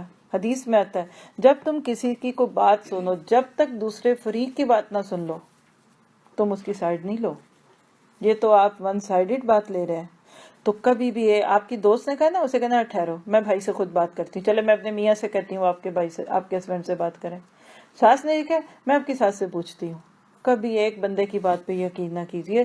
اور واللہ المستعان جب ہے تو پھر بندے کی کیا ضرورت ہے, اللہ پہ ڈال دیں. آگے ہم پڑھیں گے قال انما اشکو بثی وحزنی اللہ. میں تو اسی کے اوپر ہوں. 86 میں یہ جملہ بھی آ رہا ہے یعقوب کا انما اشکو بثی وحزنی اللہ. تو صبر جمیل کیا ہے کہ اپنا شکوہ غم سب کچھ رب کے سامنے پیش کر دیا جائے. ابن عمر سے روایت ہے کہ اللہ کے نبی نے فرمایا جو مومن لوگوں سے مل کر رہتا ہے اور ان کی ایذا پر صبر کرتا ہے, انتقام نہیں لیتا, نہ ان کی شکایت میں زبان کھولتا ہے, یعنی ہے بڑا مشکل, اس کو زیادہ ثواب ہے اس مومن سے جو لوگوں سے نہیں ملتا اور نہ ان کی ایذا پہ صبر کرتا ہے. یہ ابن ماجہ کی روایت ہے. تو کیا پتہ چلا گھلنے ملنے میں جو چھوٹی موٹی باتیں ہوتی ہیں اس پہ صبر کیجئے. اور وہ روایت آپ سب نے سنی ہوگی, صحیح مسلم کے الفاظ ہیں صہیب بن سنان سے کہ اللہ کے نبی نے فرمایا مومن کا معاملہ عجیب ہے, جب کوئی نعمت ملتی ہے تو شکر کرتا ہے اور شکر کا بدلہ جنت, اور جو غم پہنچتا ہے تو صبر کرتا ہے اور صبر کا بدلہ جنت ہے. تو یہاں کہہ لیجئے کہ یوسف علیہ السلام کی زندگی کا ایک باب پورا ہوا. آپ ذرا یوسف کے کردار پہ نظر ابھی تک بھی ڈال لینا, کتنے مختلف مرحلوں سے گزرے ہیں. باپ کی محبت کتنی شیورٹی تھی, پھر ماں چلی گئی, صدمہ سہا, چلو کوئی بات نہیں, باپ بھائی اور چھوٹا بچہ تو ہے نا ایک, لیکن اس میں حسد کا شکار ہوئے, وہاں سے کنویں میں ڈال دیے گئے. لیکن ابھی تک بھی یوسف علیہ السلام خود کو قابل رحم نہیں سمجھتے, اللہ کے فیصلوں پہ راضی ہیں. اگر یعقوب علیہ السلام کو یہ باتیں سمجھ آ رہی ہیں تو کیا یوسف کو نہیں سمجھ آ سکتی تھی؟ ان کو بھی آتی تھی. دعا کیجئے کہ اللہ مجھے اور آپ کو اپنے حالات پہ مطمئن کر دے. یاد رکھیے اللہ تعالیٰ نے سب لوگوں کے ساتھ مختلف معاملے کرنے ہیں. کبھی آپ کے اوپر کوئی انیوژل بات آ جائے, کیا کہ اللہ تیرا شکر تو نے مجھے اس کے لیے چنا. ویسے بھی تو دنیا میں یونیکنس کا شوق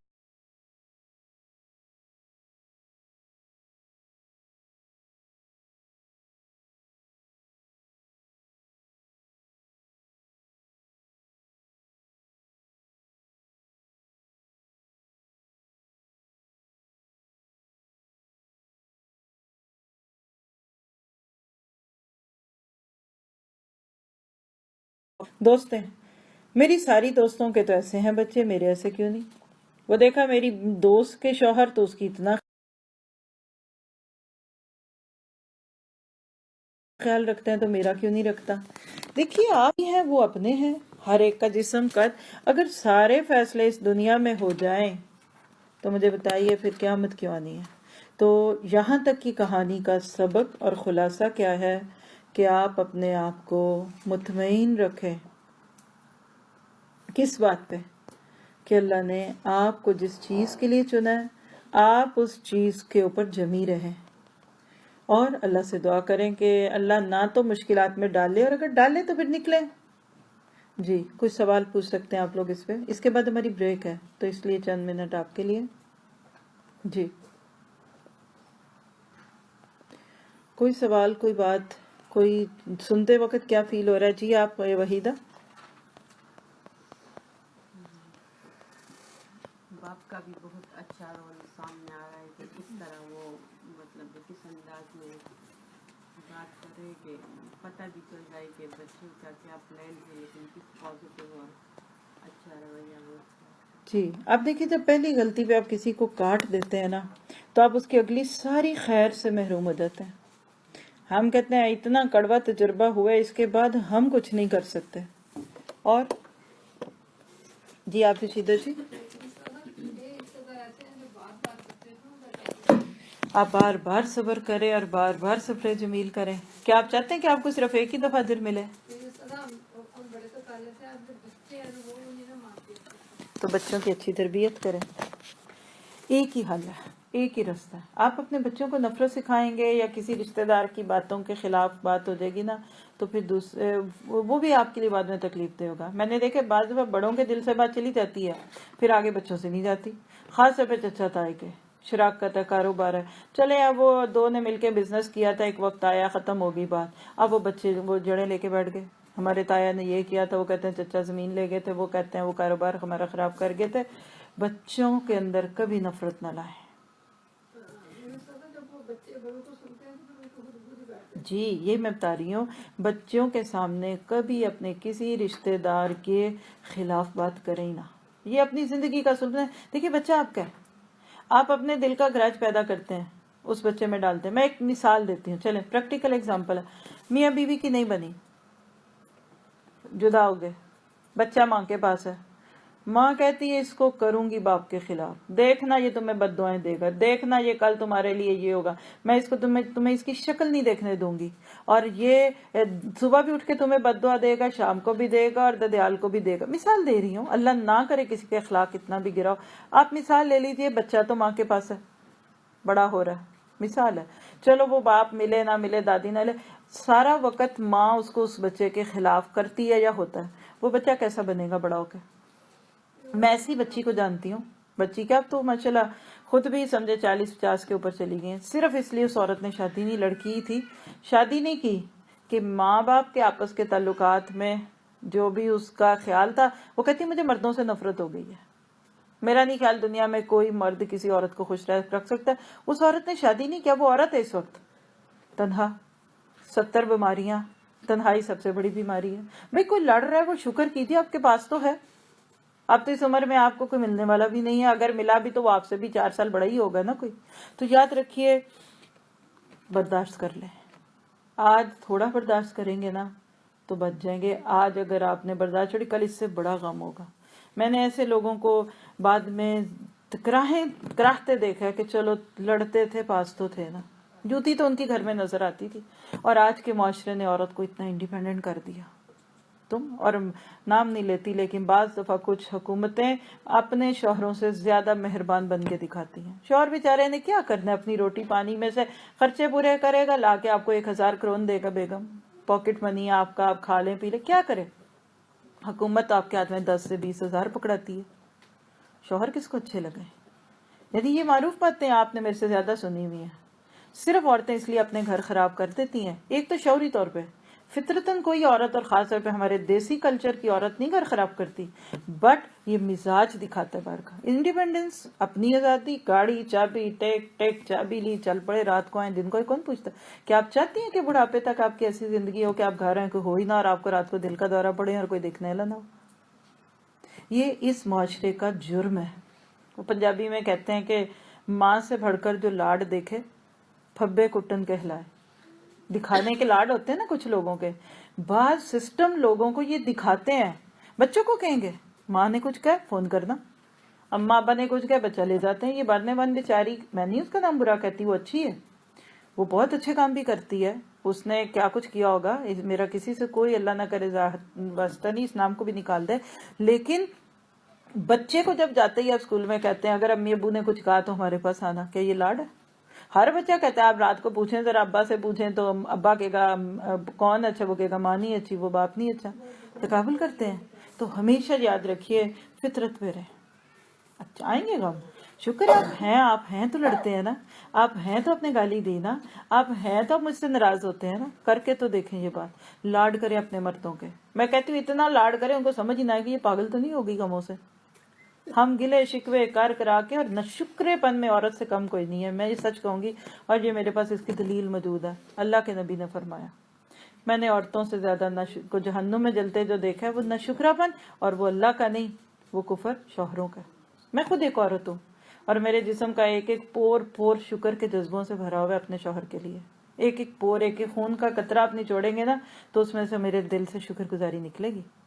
ہر روز صبح اٹھ کے کہیں تھینک یو فار میرنگ می, جزاک اللہ خیر، آپ مجھے برداشت کر رہے ہیں، بہت شکریہ، آپ میرے ساتھ رہ رہے ہیں، میرے ساتھ رہ کوئی نہیں تھا سکتا، کر کے تو دیکھیں، کوئی پتھر کے مرد تھوڑی ہیں آپ کے، کیا آپ کے ماں باپ نے آپ کو دنیا کے بدترین مرد سے بیاہ ہے؟ جھوٹ ہے، یہ کمی ہوتی ہے، اپنی غلطیاں دیکھیں، اور میں مانتی ہوں 10-5% کو ملیں گے ایسے برے، تو کل وتھ کائنڈنس، ہمارے پیارے نبی نے اخلاق کے ذریعے لوگوں کو اسلام دیا، کہ آپ ایک گھر کے مرد کو دین پہ نہیں لا سکتے یا آپ کے ساتھ اخلاق پہ نہیں لا سکتے، پھر اس کے لیے کردار مضبوط ہونا چاہیے۔ بہرحال باتیں بڑی نہ کروں تو بہتر ہے، باہر کا استعمال کریں۔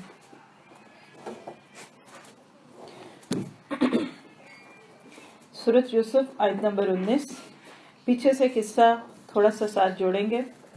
حضرت یوسف علیہ السلام بھائیوں کے حسد کا شکار ہو کر باپ کی محبت بھری گود سے نکال کر کنویں کی گود میں ڈال دیے گئے، اور وہاں انہوں نے اللہ کے اس فیصلے کو قبول کیا۔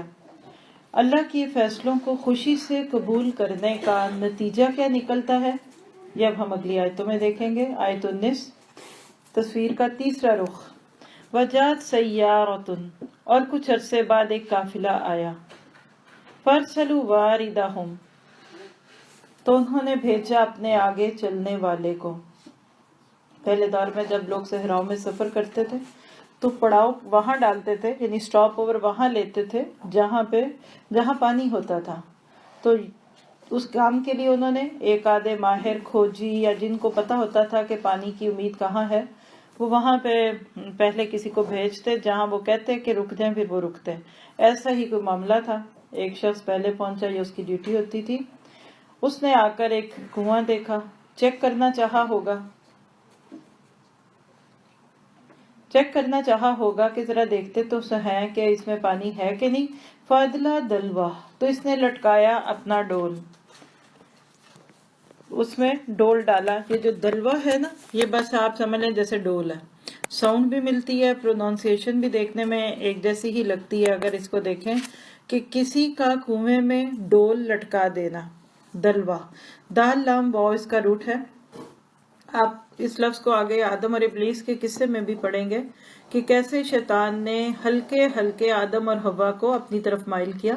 تو ڈول جب کنویں میں ڈول ڈالا جاتا ہے نا، تو بظاہر وہ پانی زیادہ دکھتا ہے، لیکن جب ڈول میں پانی بھرے تو اس کو اوپر اٹھا لیتے ہیں تو وہ پانی کم ہوتا ہے۔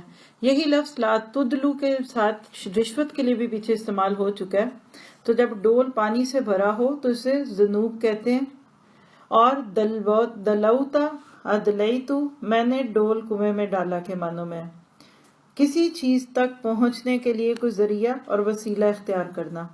تو سمپل سی بات ہے، ہم سب دیکھتے ہیں کہ ڈول جب لٹکایا جاتا ہے تو اس کے اندر کچھ نہ کچھ پانی جو ہے وہ آ جاتا ہے۔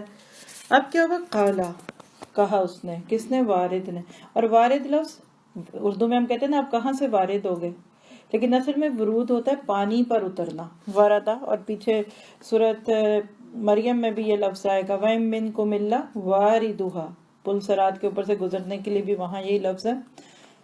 قال، کہا، یا بشرا، یہ خوشخبری ہے، ھذا غلام، یہ تو ایک لڑکا ہے، وَأَسَرُّوهُ بِالدُّعَاءِ، اور انہوں نے اسے چھپا لیے ایک پونجی سمجھ کر، یعنی کہ یہ بڑا خوبصورت لڑکا ہے، اس کو بیچیں گے تو اچھے دام ملیں گے۔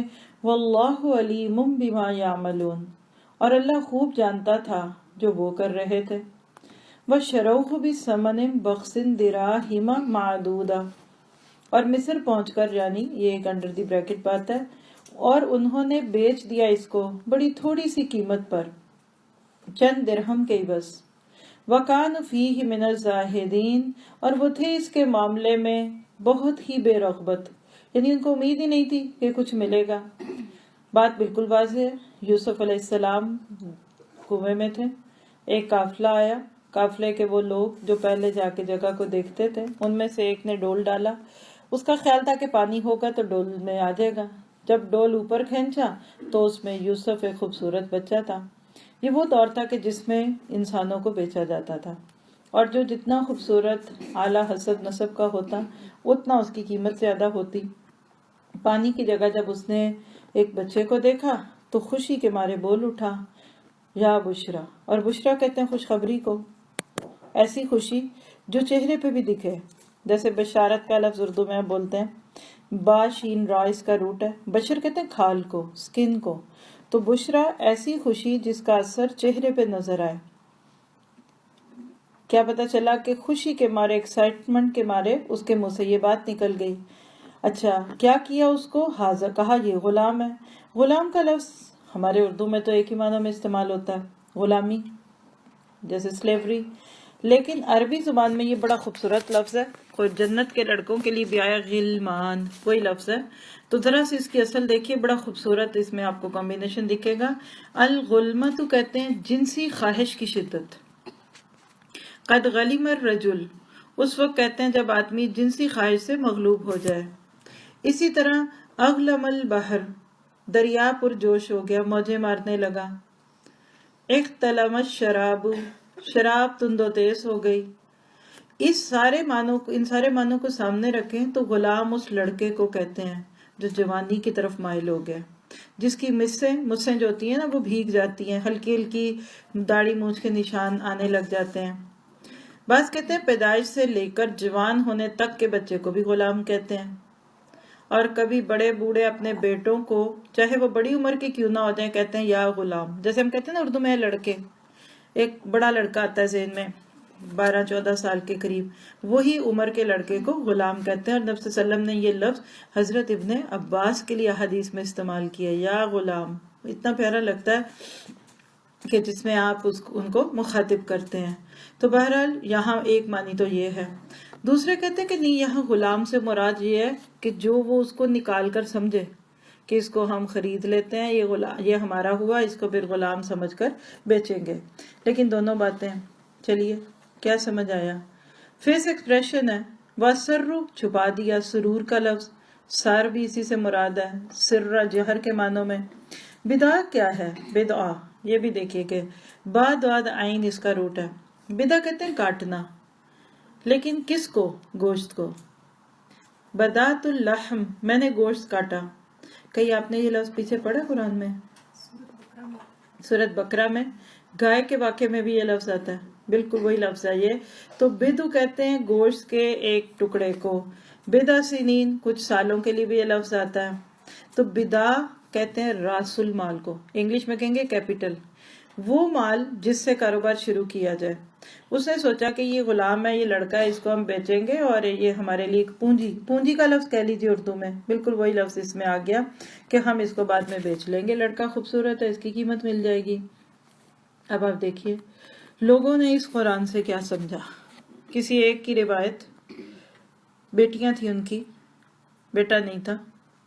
کسی بڑی بوڑھی اماں نے ان کو مشورہ دیا کہ تم اپنی یہ جو اب آخری بیٹی ہوئی ہے نا، اس کا نام رکھو بشرا. پھر کیا ہوگا؟ یا بشرا ھذا غلام، اس بشرا کے بعد آگے بیٹا پیدا ہوگا. اب آپ سارے کہیں گے ہم بھی ٹوٹکا کر لیں، جب بیٹے کی خواہش اس سے پہلی بیٹی کا نام آپ بشرا رکھ لیں. جب قرآن سمجھ کے نہیں پڑھا جاتا تو لوگ قرآن سے اسی قسم کی باتیں لیتے ہیں. کوئی اس کا تک بن رہا ادھر، یہ بالکل من گھڑت باتیں ہیں. ایسی باتوں کو نہیں سمجھنا چاہیے. دعا کریں کہ اللہ ہمیں قرآن کو پورے ٹیکسٹ کے ساتھ سمجھنے والا بنا دے. پھر آگے دیکھیں وَشَرَوْهُ بِثَمَنٍ بَخْسٍ. قرآن اس میں بہت باریکیاں نہیں بتاتا کس نے کس کے ہاتھوں بیچا، لیکن بھیجا. تفسیری روایت میں نے خود یہ چیز پڑھی بھی اور سنی بھی کہ بھائی روز آ کے دیکھتے تھے کہ کنویں میں ہے کہ نہیں، نکلا کہ نہیں. ایک آدھ دن ایسا پیچھا کرتے رہے. ان کو ڈر کیا تھا کہیں کنویں سے نکلنے کے بعد یوسف دوبارہ کنعان نہ پہنچ جائے. کوئی بھی ادھر سے قافلہ جا رہا ہے وہ لے جائے گا، وہاں پہنچ جائیں گے، سب کو پتہ چلے گا یہ یعقوب کا بیٹا ہے. میک شور کرنا چاہتے تھے کہ یہ اس ملک سے دور چلا جائے. ایک دن آئے، دیکھا کچھ لوگ ہیں وہ اس کو لے کر کھڑے ہیں. کہا تم کون ہو؟ ان کو دیکھ کے رونے دھونے لگ گئے. ہو یہ تمہارا بھائی ہے. ہائے تم اس کو کدھر چھوڑ رہے گئے؟ انہوں نے کہا اچھا تمہارا بھائی ہے، اچھا تم اس نہیں سوری بھائی نہیں کہنے لگے، یہ تو ہمارا غلام ہے، ہم سے بھاگ گیا تھا. اچھا تم سے بھاگ گیا تھا، تم اسے خریدنا چاہتے ہو؟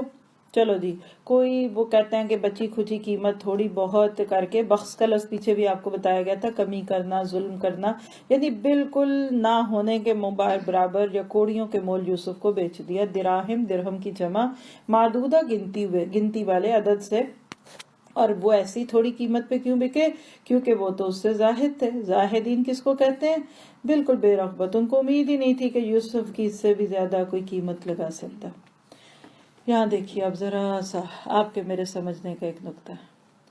اتنا قیمتی یوسف، باپ کی آنکھوں کا تارا، چھوٹے بھائی کا پیارا لاڈلا بڑا بھائی، اتنا حسین خواب دیکھا ہوا، اور وہ یوسف جس کے لیے اللہ نے کل کے دور میں نبوت بھی لکھی تھی اور مصر کی حکمرانی بھی لکھی تھی، اتنے عروج پہ پہنچنے والا یوسف یہاں چند کوڑیوں کے مول بک گیا.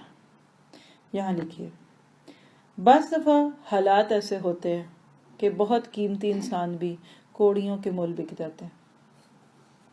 تلک الایام نداولها بین الناس، یہ ہے دن جو ہم لوگوں میں بیچتے ہیں. بعض بچیاں بڑی لاڈلی، بہن بھائی کی بہنیں نہیں ہیں تو چلے 4 بھائیوں کی اکلوتی بہن، ماں کی آنکھوں کا تارا، باپ کی آنکھوں کا تارا، اور وہ بچی سسرال میں جاتی ہے تو روز ڈانٹ کھا کے سوتی ہے، ٹھوکروں میں پلتی ہیں. اگر آپ میں سے کسی کو لگے اپنے بارے میں کہ میرے ساتھ ایسا ہوتا ہے، صبر کیجیے. وہی بات ہے کہ اللہ پہ نظریں لگانے والے کبھی مایوس نہیں ہوتے.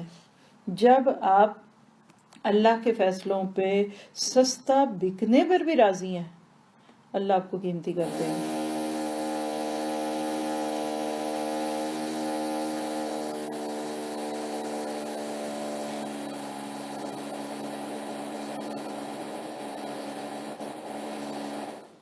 بعض لوگوں کو بڑا مان ہوتا ہے، بس یہ لوگ نہیں، پھر لڑکیاں ہی کہوں گی. بعض لڑکیوں کو بہت مان ہوتا ہے، میں بڑے گھر کی بیٹی، میرا باپ اتنا امیر کروڑ پتی. تو پھر کیا ہوا؟ باپ کے گھر آپ کو وہ تو نہیں ملتا تھا جو شوہر سے مل رہا ہے. ایک تحفظ ہے. آپ دیکھیے ارب پتی باپ بھی ہوگا نا، اپنی بیٹی کو اپنے گھر میں نہیں رکھے گا. اس کی خواہش ہوتی کوئی شریف اللہ کا بندہ آئے میری بیٹی کو لے جائے. اسی طرح عورتوں کو، لڑکیوں کو ہمیشہ یہ نظر میں رکھنا چاہیے، شادی سے پہلے باپ کے گھر میں سونے کے لقمے کیوں نہ کھاتی ہوں. کوئی نہیں کھاتا، کھائے گا تو مر جائے گا، لیکن چلے وہ اس کی ہر بات پوری کرتے ہیں، وہ پیسوں میں کھیلتی ہیں. اس کے باوجود سیدھے سادے سفید پوش شوہر کے ساتھ بھی اس کو خوشی سے زندگی گزارنی چاہیے. کیونکہ اگر پیسے کی قیمت ہوتی تو کوئی باپ جانے ہی نہ دیتا. کوئی باپ اپنی بیٹی کی روٹی سے اس کو بھیجتا، کپڑے نہیں اس کو دے سکتا، وہ تو شادی کے بعد اور بھی دیتے ہیں. پہلے تو پاس ہو کے مانگنے پڑتے ہیں، دور ہوں تو بھیجتے ہیں کہ پہنو.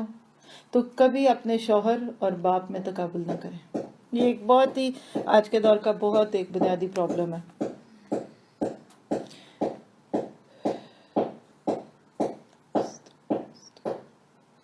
آپ دیکھیے کہ فرق بھی کیا ہوتا ہے. باپ کی عمر ہے ماشاءاللہ 60 سال کے قریب، کم از کم 30 سالہ ان کا کیریئر ہے. کاروبار شروع کیا، دھکے کھائے، محنتیں کی، اللہ نے کاروبار دے دیا. شوہر کی عمر ابھی آپ کی ہے ہی صرف 30 سال، 32 ہوگی. اس کا کیریئر ابھی شروع ہوئے 5 سال ہوئے ہیں. آپ یہ دیکھیے کہ جب میرے باپ 30 سال کے تھے تو اس وقت ان کے پاس کتنا تھا. کوئی جدی پشتی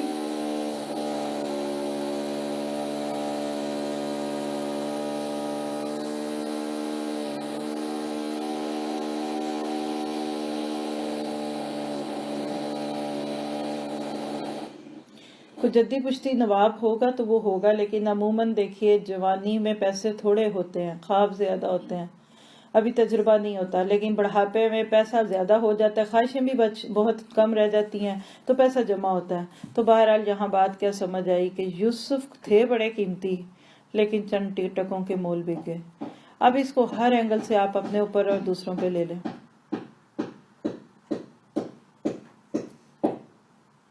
یہ بھی ہماری آزمائش ہے نا.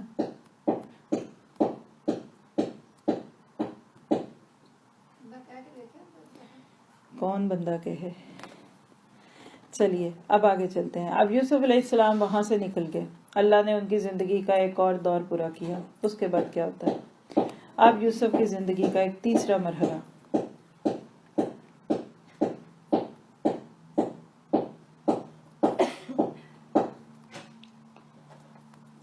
بک کے، اچھا جب یوسف بک رہے تھے تب بھی نہیں کچھ بولے.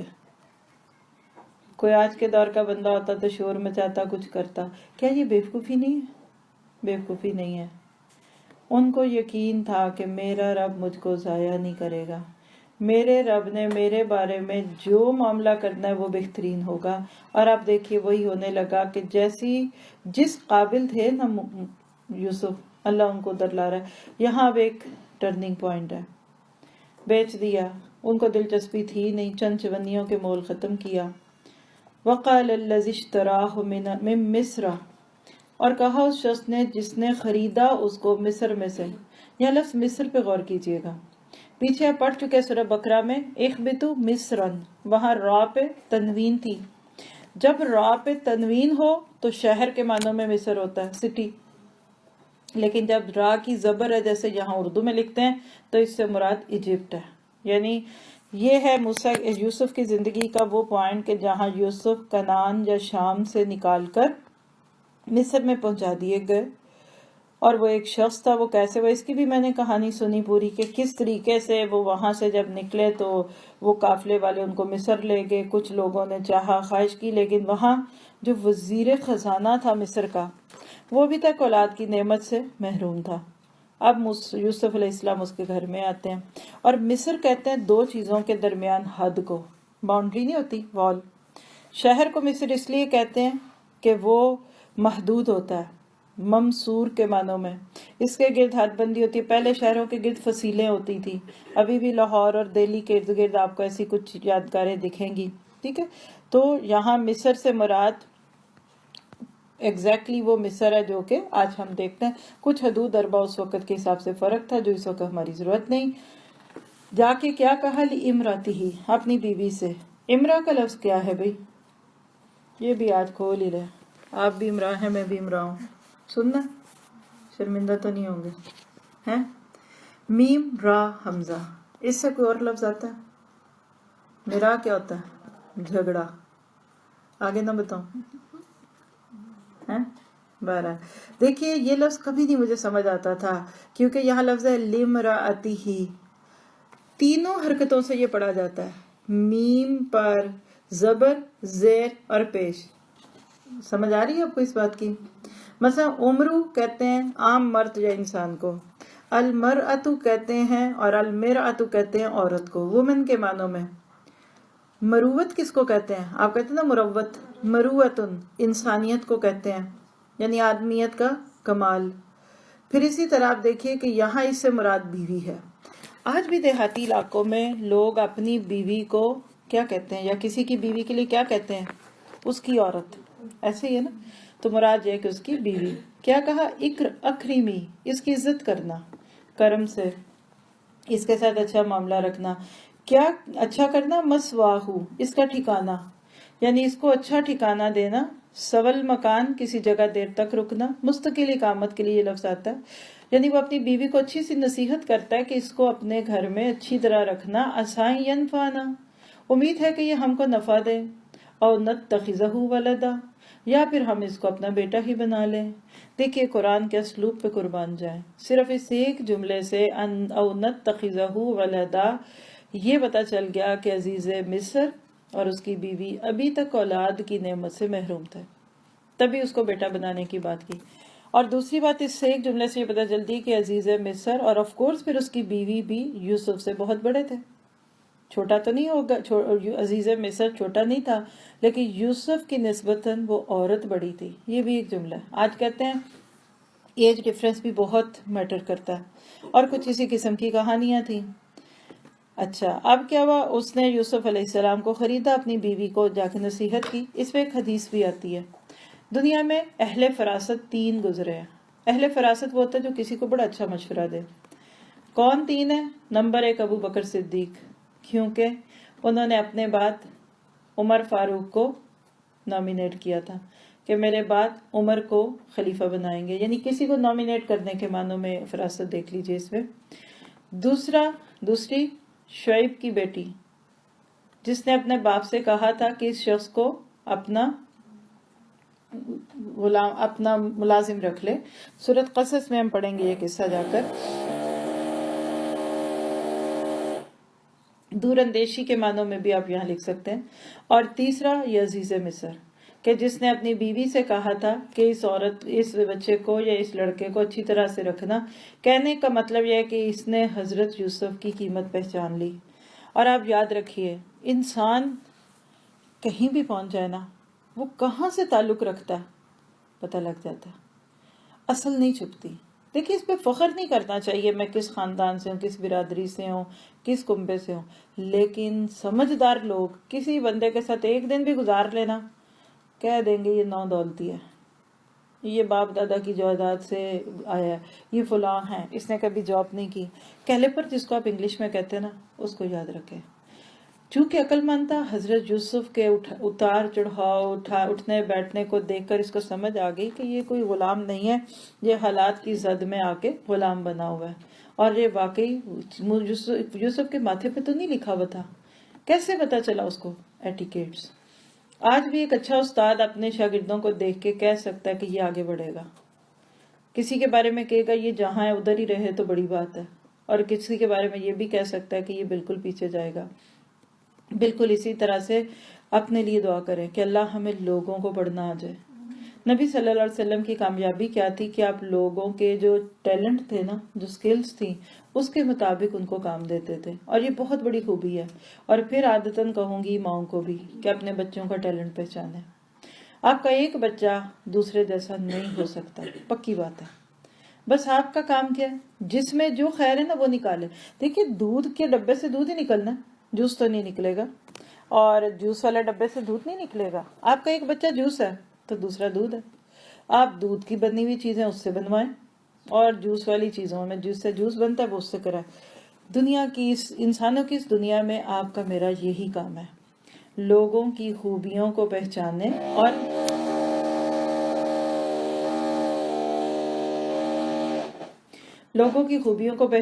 اور ان سے کام لیں۔ بس سیدھی سی بات ہے، اللہ تعالیٰ پھر خیر اور برکت ڈال دے گا۔ بات آگے بڑھتی ہے، وَكَذَلِكَ مَكَّنَّا لِيُوسُفَ فِي الْأَرْضِ، اور اسی طرح ہم نے یوسف کو اس زمین پر یا اس ملک میں رہنے کا ٹھکانہ دیا، بسا دیا، ٹھہرا دیا۔ یاد رکھیے کہ مصر اس وقت کی سپر پاور تھی، دنیا کی جو بڑی متمدن ترین قومیں تھیں ان میں سے یہ ایک تھی۔ اگر یوسف علیہ السلام کنعان میں ہی پلتے، وہیں بڑھتے، اور 30-40 سال کے ہو کر مصر جاتے، اس بادشاہ نے یا اس عزیز مصر نے دروازہ بھی نہیں کھولنا تھا، اس کے درباریوں نے رستے میں اٹھ لینا تھا۔ یہ جو لفظ ہے نا وَكَذَلِكَ، یہ ہے اصل میں خوبصورت لفظ۔ اتنے اتار چڑھاؤ سے گزار کر ہم نے یوسف کے قدم جما دیے مصر میں۔ تھوڑا سا یہاں سے پھر ہسٹری پہ آتے ہیں۔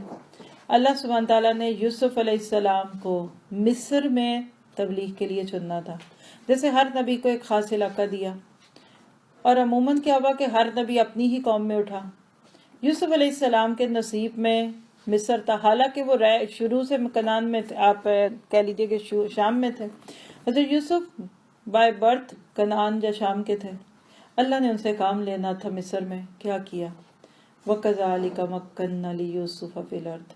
اپنے اوپر لیجیے، آپ اور میں کہاں پیدا ہوئے؟ میرا لئے بائی برتھ ہم میں سے سارے پاکستانی ہوں گے یا کچھ ادھر پیدا ہوئے ہوں گے۔ اس وقت ہم کہاں ہیں؟ اور جب زمین کے کسی دوسرے کونے پہ جا کر آپ اللہ کی بات کریں، آپ کو یقین ہی نہیں آتا یہ ہو کیسے گیا۔ لوگ جن ملکوں کے سیریں کرتے ہیں، جن ملکوں میں شوٹنگز کرنے جاتے ہیں، جن کی فلمیں بنتی ہیں، آپ وہاں اللہ کا کلام سنانے جاتے ہیں۔ یہ ہے وَكَذَلِكَ مَكَّنَّا لِيُوسُفَ، اللہ نے یوسف کی تربیت کے لیے ان کو وہاں پہنچا دیا جہاں دین کا کام لینا تھا۔ پہلے سے کیوں پہنچا دیا؟ اس لیے کہ کسی بھی جگہ دین کا کام کرنا ہو نا تو وہاں کے ماحول کو پڑھنا پڑتا ہے۔ جیسے 40 سال تک نبی صلی اللہ علیہ وسلم نے مکہ کے ماحول کو پڑھا، پھر وہاں تبلیغ کا کام کیا، تو تبلیغ سے پہلے لوگوں کو پڑھنا، انٹرمنگل، ان کے ساتھ کرنا، سارا انٹریکشن یہ ضروری ہوتا ہے۔ آپ باہر سے جائیں، ایک دن میں جا کے وہاں درس دے رہے ہیں، آپ نے وہ مسئلے ہی نہیں سمجھے ہوتے جو ان کو درپیش ہیں، آپ کے درس سے لوگ زیادہ فائدہ نہیں اٹھائیں گے۔ تو اللہ کی یہ شان تھی۔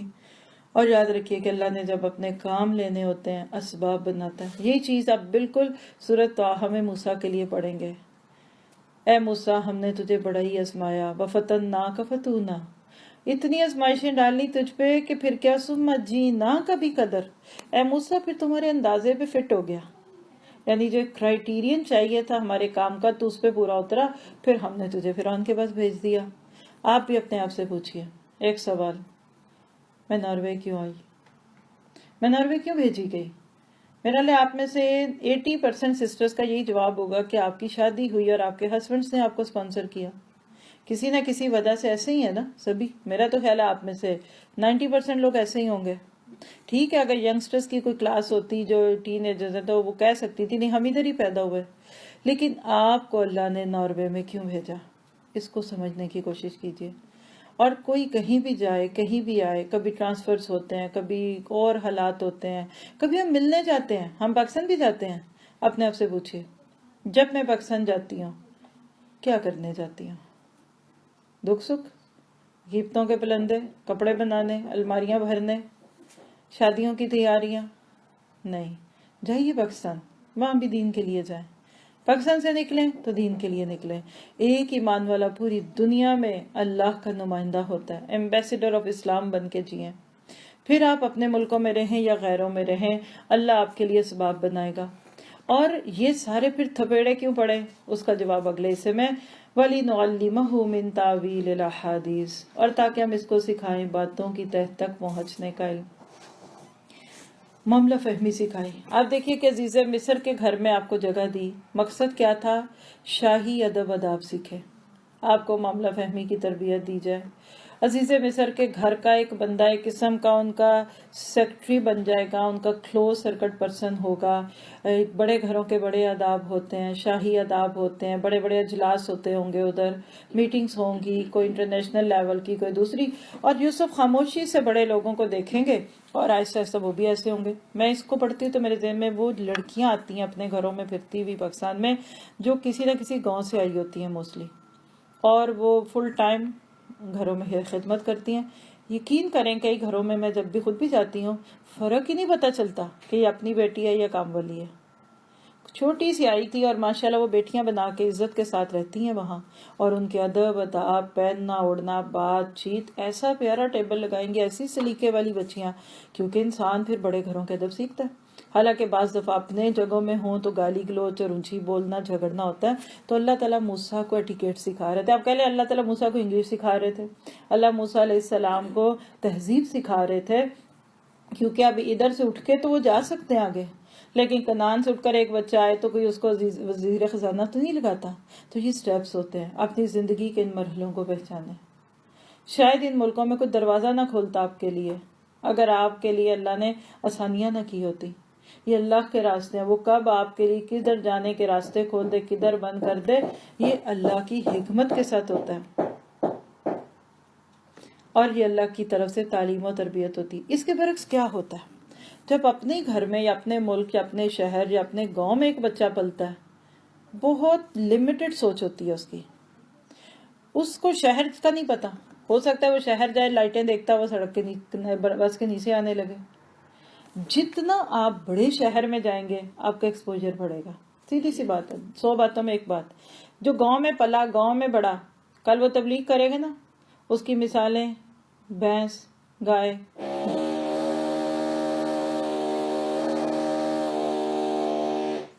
دودھ نکالنا، کرنا کرانا، کیونکہ اس نے دیکھا یہ اس کی دنیا ہی ہے۔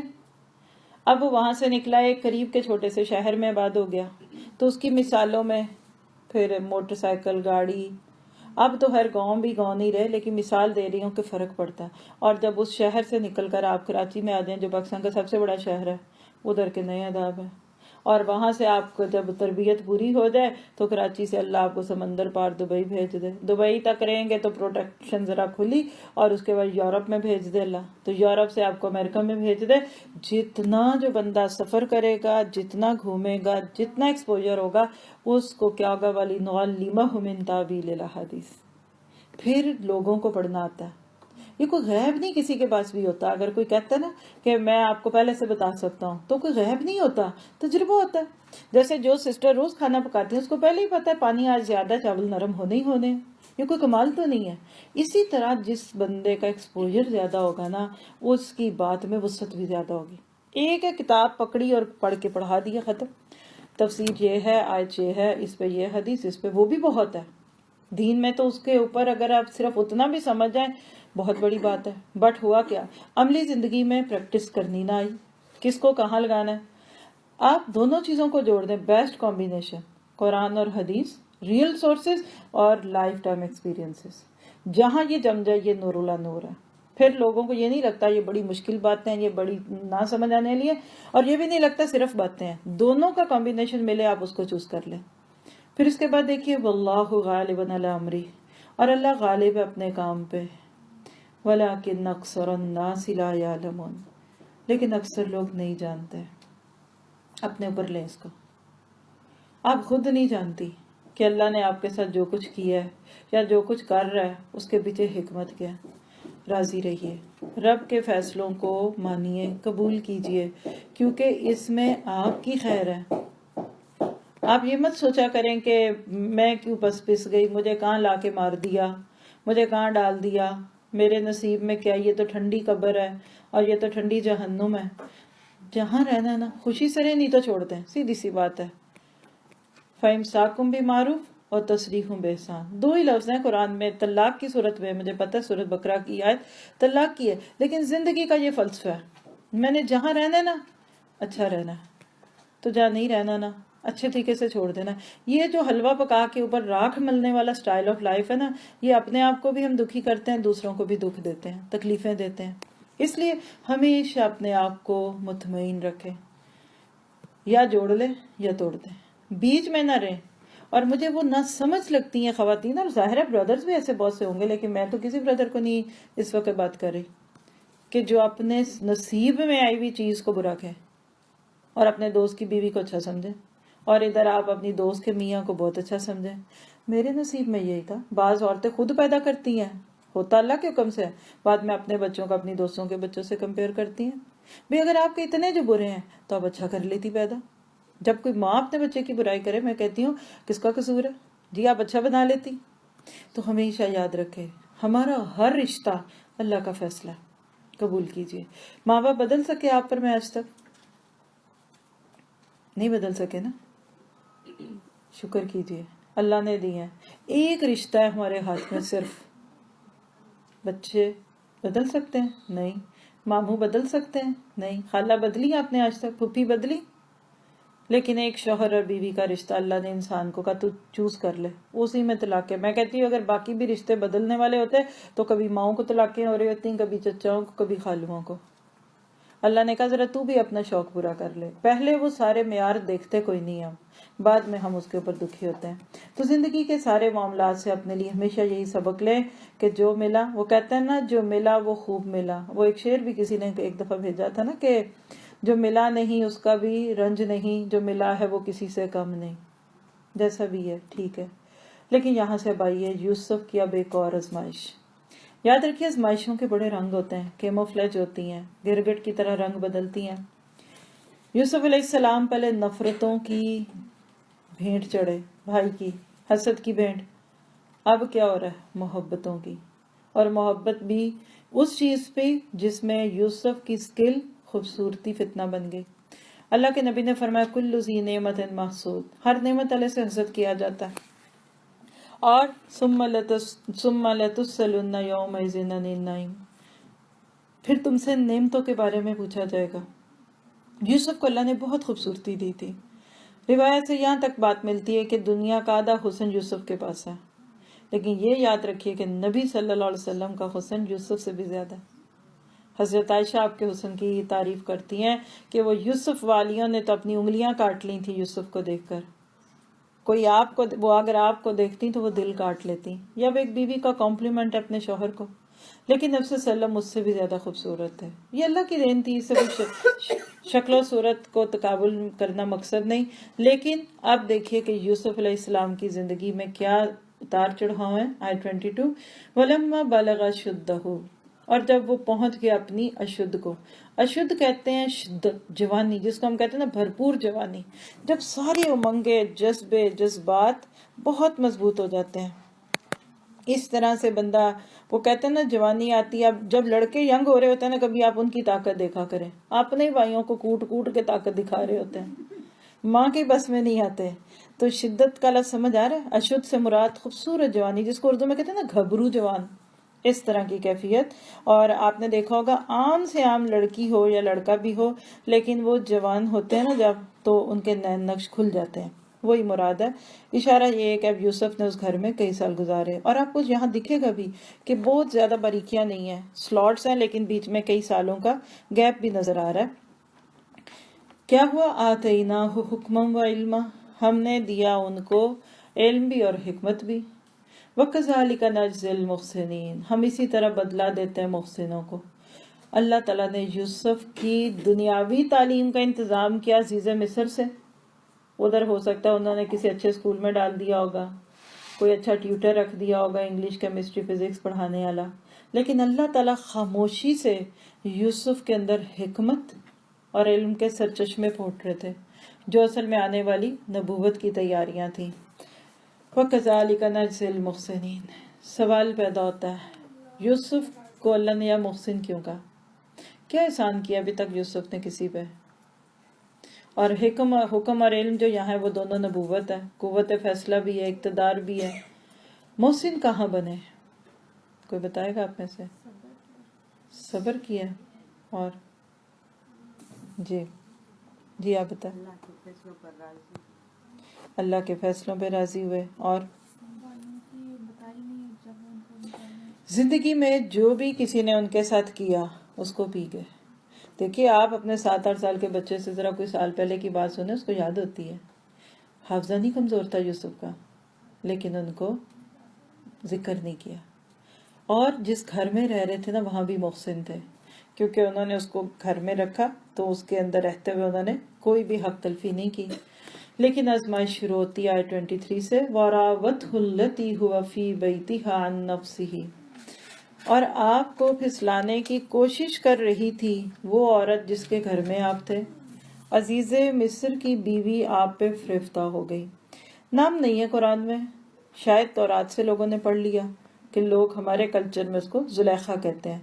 میں تو نہیں کہوں گی، اس لیے کہ ضرورت ہی کوئی نہیں. جب نام لیے بغیر گزارا ہو رہا ہے تو نام لینے کی ضرورت نہیں ہے. لیکن یہ اس شخص کی بیوی تھی جس کے گھر میں تھے. اور راوت التی کا جو لفظ ہے نا رود سے ہے، را واو دال. رود کیا ہوتا ہے؟ آپ نے لفظ سنا ہوا ہے؟ ارادہ سنا؟ کسی چیز کی طلب میں بار بار جانا، آمد و رفت. ارادہ کرتے ہیں تو کیا سوچ رہے ہوتے ہیں؟ کروں کہ نہ کروں، جس کو پنجابی میں کہتے ہیں جکو تکا، کر لوں. انگلش ایفس اینڈ برڈس کا کرا تو کیا ہوگا، نہ کیا تو کیا ہوگا. تو یہاں لفظ راوت ہو کیا ہے؟ طلب میں آنا، مسلسل حرکت میں رہنا. رائد کہتے ہیں چکی کا دستہ، اور رائد العین کہتے ہیں آنکھ میں پڑنے والا تنکا یا کچرا. یہ جو اردو میں آپ لفظ بولتے ہیں نا مراد، میری اس سے یہ مراد ہے، وہ بھی یہی لفظ ہے. وہ جگہ یا راستہ جہاں اونٹوں کی آمد و رفت ہوتی ہے.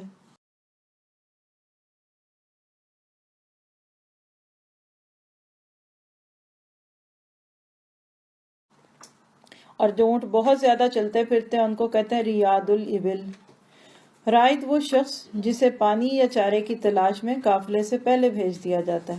اب یہاں دیکھیے لفظ رائد کس طرح آ رہا ہے، اس عورت کے دل کی کیفیت. لکھیے یہ جو کچھ اب ہونے والا ہے نا یہ ایک دن میں نہیں ہوا. راوت التی فی بیتہا کے لفظ میں اس عورت کے اندر کے جوار بھاٹوں کو کھولا جا رہا ہے. پتہ نہیں اس نے کتنا صبر کیا ہوگا، کتنی دفعہ اس کا یوسف کی طرف میلان ہوا ہوگا، لیکن وہ صبر کرتی رہی. لیکن ایک دن صبر نہ کر سکی. کیا ہوا؟ وغلقت الابواب، اور بند کر دیے اس نے دروازے. اور کہتے ہیں کئی دروازے تھے، ایک کے بعد دوسرا، شاید 7 دروازے تھے. وقال حیت لک، اور کہنے لگی آ جاؤ اس طرف. کم ہیئر والی بات ہے. حیت عربی میں ہا یا تا سے کسی چیز کو مطلب انوائٹنگ سٹائل کہہ لیجیے، کم ہیئر والا انداز ہے. کہنے لگی آؤ میرے پاس. یوسف بولے قال معاذ اللہ انہ ربی احسن مثواج، آپ نے فرمایا میں اللہ کی پناہ طلب کرتا ہوں، وہ میرا رب ہے، اس نے مجھے اچھا ٹھکانہ دیا. ربی سے مراد جہاں رب تو ہے ہی ہے، بعض کہتے ہیں عزیز مصر بھی ہے، کہ جس نے مجھے اتنے اچھے طریقے سے رکھا، کیا میں اس مرد کے ساتھ خیانت کروں گا کہ اس کی بیوی پہ ڈورے ڈال دوں؟ تو رب کے معنی میں اللہ اور آقا دونوں ہی آتے ہیں، دونوں ہی ٹھیک ہیں. یعنی میں نمک حرام نہیں ہوں، میں کبھی کسی کے گھر میں رہ کر اس کی بیوی کے بارے میں غلط نہیں سوچ سکتا، اور اگر کوئی ایسا کرے تو انہ لا یفلح الظالمون، بے شک ظالم لوگ فلاح نہیں پاتے. خیر وَلَقَدْ ہمت بِهِ، اور اس عورت نے ارادہ کر لیا اس کا. یہ جو ہمت میں تا ہے نا، یہ مؤنث کی ہے، تانیث فی میں فیمینین. اصل اس کے وہ ہم بِہا، اور وہ بھی ارادہ کر لیتے اس کا، یعنی جس چیز کا ارادہ اس عورت نے کر لیا یوسف بھی اس کا کرتے. لولا را برہان ربہ، اگر نہ وہ دیکھ لیتے برہان اپنے رب کی. بڑی خوبصورت بات ہے، یعنی یوسف نے اگر وہ برہان نہ دیکھ لی ہوتی رب کی تو یوسف بھی کر لیتے یہ ارادہ، حالانکہ یوسف علیہ السلام نے یہ نہیں کیا. اور حدیث میں آتا ہے کہ مومن کی فراست سے ڈرو کیونکہ وہ اللہ کی برہان سے دیکھ لیتا ہے. اور برہان کا لفظ بارہا سے ہے، برہا گورے پن کے ساتھ گدازی بردن جیسے ہوتا ہے. سفید نوجوان کے لیے لفظ برہ آتا ہے، پھر برہان دلیل کے لیے آنے لگتا ہے. اس کو انشاءاللہ بعد میں واضح کر سکتی ہوں کسی موقع پہ. ابھی کیا ہے کہ یوسف رک گئے، جوان بھی تھے. اب ذرا یوسف علیہ السلام کا امیجینیشن میں لائیے مقام. نمبر 1 اشدہ، شدید جوان. نمبر 2 کمارے. نمبر 3 پردیس، ویسٹرن کنٹری. چوتھی بات گھر والوں سے دور، کسی کا ڈر نہیں، ہمیں کیا فکر ہے، باہر آئیں آپ جو مرضی کریں. پھر اگلی بات ہے کہ غلام. اگلی بات دیکھیے عورت پہل کر رہی ہے، اور اگلی بات 10 میں بول رہی ہوں. اب یہ ہے کہ وہ عورت بھی کون ہے جو بادشاہ کی بیوی ہے، عزیز مصر کہہ لیجیے، وزیر خزانہ، منسٹر کی بیوی کہہ لیں، پرائم منسٹر نہیں بھی ہے. ابن قیم رحمہ اللہ فرماتے ہیں کہ یوسف کے پاس 10 عذر تھے اگر اس دن وہ اس عورت کی بات مان لیتے ہیں، لیکن نہیں مانا. یہ ہے وہ برہان جو ایمان کے ساتھ آتی ہے. دعا کریں ہمارے بچوں اور ہمارے مردوں کی نگاہوں میں یہ برہان آ جائے. کذالک لنصرف عنہ السوء والفحشاء، یہ اس لیے کہ ہم پھیر دیں اس سے برائی اور بے حیائی کو. یعنی اللہ نے عین وقت پہ یوسف کو روک دیا، بے حیائی ان سے پھر گئی اور آپ کی عصمت اور عزت محفوظ ہو گئی. اور ایسا کیوں ہوا؟ کیونکہ انہ من عبادنا المخلصین، وہ ہمارے چنے ہوئے بندوں میں سے تھا. نوٹ کیجئے کہ لفظ مخلص لام کی زبر کے ساتھ آیا ہے. مخلص اسم فاعل، خلوص اور اخلاص سے کام کرنے والا، ابھی کام کر رہا ہے. مخلص مفعول وہ شخص جس کو اللہ نے خالص کر دیا. سورہ صاد میں یہ پورا فلسفہ آتا ہے، لیکن یہاں سمجھ لیجئے کہ مخلص زیادہ بڑا درجہ مخلص ہے. ایک وہ جو بھی اخلاص پہ کام کر رہا ہے، وہ جس پہ کام ہو چکا. وَاسْتَبَقَ الْبَابَ، اور وہ دونوں آگے پیچھے دروازے کی طرف دوڑے. یوسف نے جب دیکھا عورت کی نیت خراب ہے، اس پہ شیطان سوار ہے، اپنے دفاع کے لیے بھاگے. پیچھے سے عورت بھی بھاگی، اسی میں پیچھے سے یوسف کا کرتا اس کے ہاتھ میں آ گیا. وَقَدَّتْ قَمِيصَهُ مِن دُبُرٍ، اور پھاڑ دی اس عورت نے آپ کی قمیص پیچھے سے. اور اسی سارے مرحلے میں وَأَلْفَ يَا سَيِّدَهَا لَدَى الْبَابِ، اور پائے ان دونوں نے اس کے خامند کو دروازے پہ. عورت کا اندازہ غلط نکلا. اس کا خیال تھا شوہر دیر سے آئیں گے، اور ہو سکتا ہے روز دیر سے ہی آتے ہوں. اس دن اچانک آ گئے، کوئی میٹنگ کینسل ہو گئی، بغیر اطلاع کے آ گئے، کوئی فون نہیں تھا. عام حالات میں دیکھیں شوہر وقت سے پہلے آ جائیں اور کھانا ہی نہ پکا ہو تو ایک شریف عورت کا کیا حال ہوتا ہے. لیکن یہ عورت ہوشیار تھی، ابھی محبت کی باتیں کر رہی ہے ہی تلک، لیکن اب شوہر کو دیکھ کے پینترا بدلتی ہے. قالت ما جزاء من اراد باہلک سوءا، کیا جزا ہوگی اس کی جو تیری بیوی کے ساتھ برائی کا ارادہ کرے، سوائے اس کے کیا، الا یسجن او عذاب الیم، یا تو یہ کہ اس کو قید کر دیا جائے یا دردناک عذاب ہو. یہاں دیکھیے یہ ہے محبت اور لسٹ کا فرق. لو اینڈ لسٹ میں یہی فرق ہے جو آج کی ینگ بچیاں اور بچے کر نہیں پاتے. اور نفس پرستی پہ مبنی محبتیں ایسی ہوتی ہیں. ابھی تک آئی لو یو کے پھیر ہیں اور ابھی اس کو سزا دلوانے پہ مائل ہے. بہت سارے لڑکیاں جوانی کے بعد لو اور لسٹ کا فرق نہیں جانتے. اشتہا، جس نے ذرا سی تعریف کر دی کہا بس یہی سب سے اچھا ہے. خیر یوسف چپ نہیں رہے. یہاں نوٹ کیجیے آیت 26 میں اپنی صفائی پیش کرنی چاہیے جب کوئی الزام لگے. کیا؟ قال ہی راوتنی عن نفسی، آپ نے فرمایا اسی نے پھسلایا تھا مجھے اپنے نفس سے. وشہد شاہد من اہلہا، اور گواہی دی عورت کے خاندان والوں میں سے گواہ نے۔ یہ کون تھا؟ بعض کہتے ہیں ایک بچہ تھا، کوئی کہتا ہے بوڑھا تھا۔ اللہ اپنے اسباب پہ قادر ہے، وہ کوئی موقع بنا دیتا ہے، مجھے آپ کو اس کی اتنی ضرورت نہیں۔ بس گھر سے گواہی سے پتہ چل گیا آپ سچے ہیں تو دشمنوں کے گھر سے آپ کے حمایتی نکلیں گے انشاءاللہ۔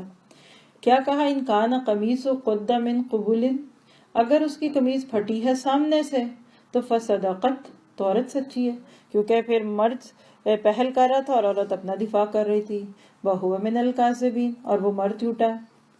اور اس کے برعکس وَإِنْ كَانَ قَمِيصُهُ قُدَّ مِنْ دُبُرٍ، اور اگر اس کی قمیض پھٹی ہے پیچھے سے، فَكَذَبَتْ وَهُوَ مِنَ الصَّادِقِينَ، تو یہ عورت جھوٹی اور وہ سچ ہے۔ کتنی عدل والی گواہی، اور قرآن کتنے خوبصورت طریقے سے آپ دیکھیں چیزوں کو کھولتا ہے، ٹکی چھپی باتوں سے یہ بتا دیا کہ ایسا معاشرہ جہاں یہ حالات ہو جائیں تو اس کو اللہ تعالیٰ نے کیسے پیش کیا۔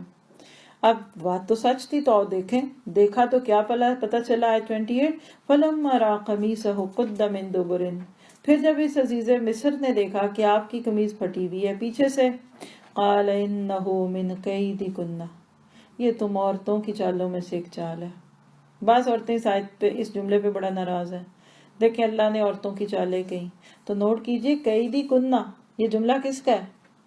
عزیز مصر کا ہے۔ اگر یہ اللہ کا کمنٹ ہوتا تو کیا ہونا تھا؟ من قیدی ہن، ٹھیک ہے، ان کیدکن عظیم، اور یقیناً تم عورتوں کے فریب بہت بڑے ہوتے ہیں۔ سمجھ آ گئی کہ قصور بیوی کا ہے۔ اب بات کو آئی گئی کرنے کے لیے وہی کیا جو عموماً گھر کے ملازموں اور غلاموں کے ساتھ کیا جاتا ہے، یوسف عارضاً ھذا، یوسف اس معاملے سے درگزر کر لو، وَاسْتَغْفِرِي لِذَنبِكِ، اور تم اپنے گناہ کی معافی مانگو اے عورت، إِنَّكِ كُنتِ مِنَ الْخَاطِئِينَ، تم ہی قصوروار ہو۔ یہاں آپ دیکھیے بہت ساری باتیں ہیں۔ شوہر کو پتہ چل گیا کہ بیوی فاحشہ ہے، لیکن اس نے اس کو کچھ نہیں کہا، اور یوسف کو ادھر ادھر کر دیا تاکہ سکینڈل نہ بنے۔ بڑے لوگوں کو یاد رکھیے اللہ سے زیادہ لوگوں کا ڈر ہوتا ہے، سکینڈل نہ بن جائے، اخباروں کو نہ پتہ چل جائے، میڈیا میں یہ بات نہ آ جائے۔ اس نے یوسف کو ادھر ادھر کر کے کہا تم پیچھے ہو جاؤ اور باقی چیزوں کو چھوڑ دو۔ اگلا حصہ جو ہوگا نا انشاءاللہ اس میں اس حصے کی کچھ جھلکیاں ہیں۔ یہاں بس اتنا سمجھ لیجئے کہ آزمائشیں کبھی محبتوں کی صورت میں آتی ہیں، کبھی نفرتوں کی صورت میں آتی ہیں۔ اور یہاں ایک اور بات نوٹ کر لیجئے کہ اس عورت نے پہل کی۔ عورت اپنے مزاج کے اعتبار سے پہل نہیں کرتی، اللہ نے یہ ایک عورت کے مزاج میں اناہ رکھی ہے۔ عورت پہل کرواتی ہے، سیڈیوس کرواتی ہے، عورت اپنی طرف مائل کرتی ہے اپنے رنگ ڈھنگ سے، کپڑوں سے، دپڑوں سے۔ اسلام نے جو عورت کو ڈھکا چھپا رہنے اور اپنی خوبصورتی کو چھپانے کی بات کی، اس میں یہ بہت بڑی حکمت ہے کہ جہاں سے ملنا کچھ نہیں ان کو دکھانے کا کیا فائدہ۔ لیکن آج بہت سارے لوگ اسی چیز کے اوپر فتنہ کھڑا کرتے ہیں۔ اللہ تعالیٰ سے دعا کرتے ہیں کہ وہ ہمیں اسلام کے اس خوبصورت مزاج کو سمجھنے والا بنائے۔ اس قصے میں سے جو اگلی چیزیں وہ اگلے حصے میں کل پڑھیں گے۔ اللہ تعالیٰ مجھے آپ کی عمل کی توفیق دے۔ کوئی سوال کوئی بات ہے تو پوچھ لیں۔ چلیے، سبحانک اللہم و بحمدک، اشہد ان لا الہ الا انت، استغفرک و اتوب الیک۔ السلام علیکم و رحمۃ اللہ وبرکاتہ۔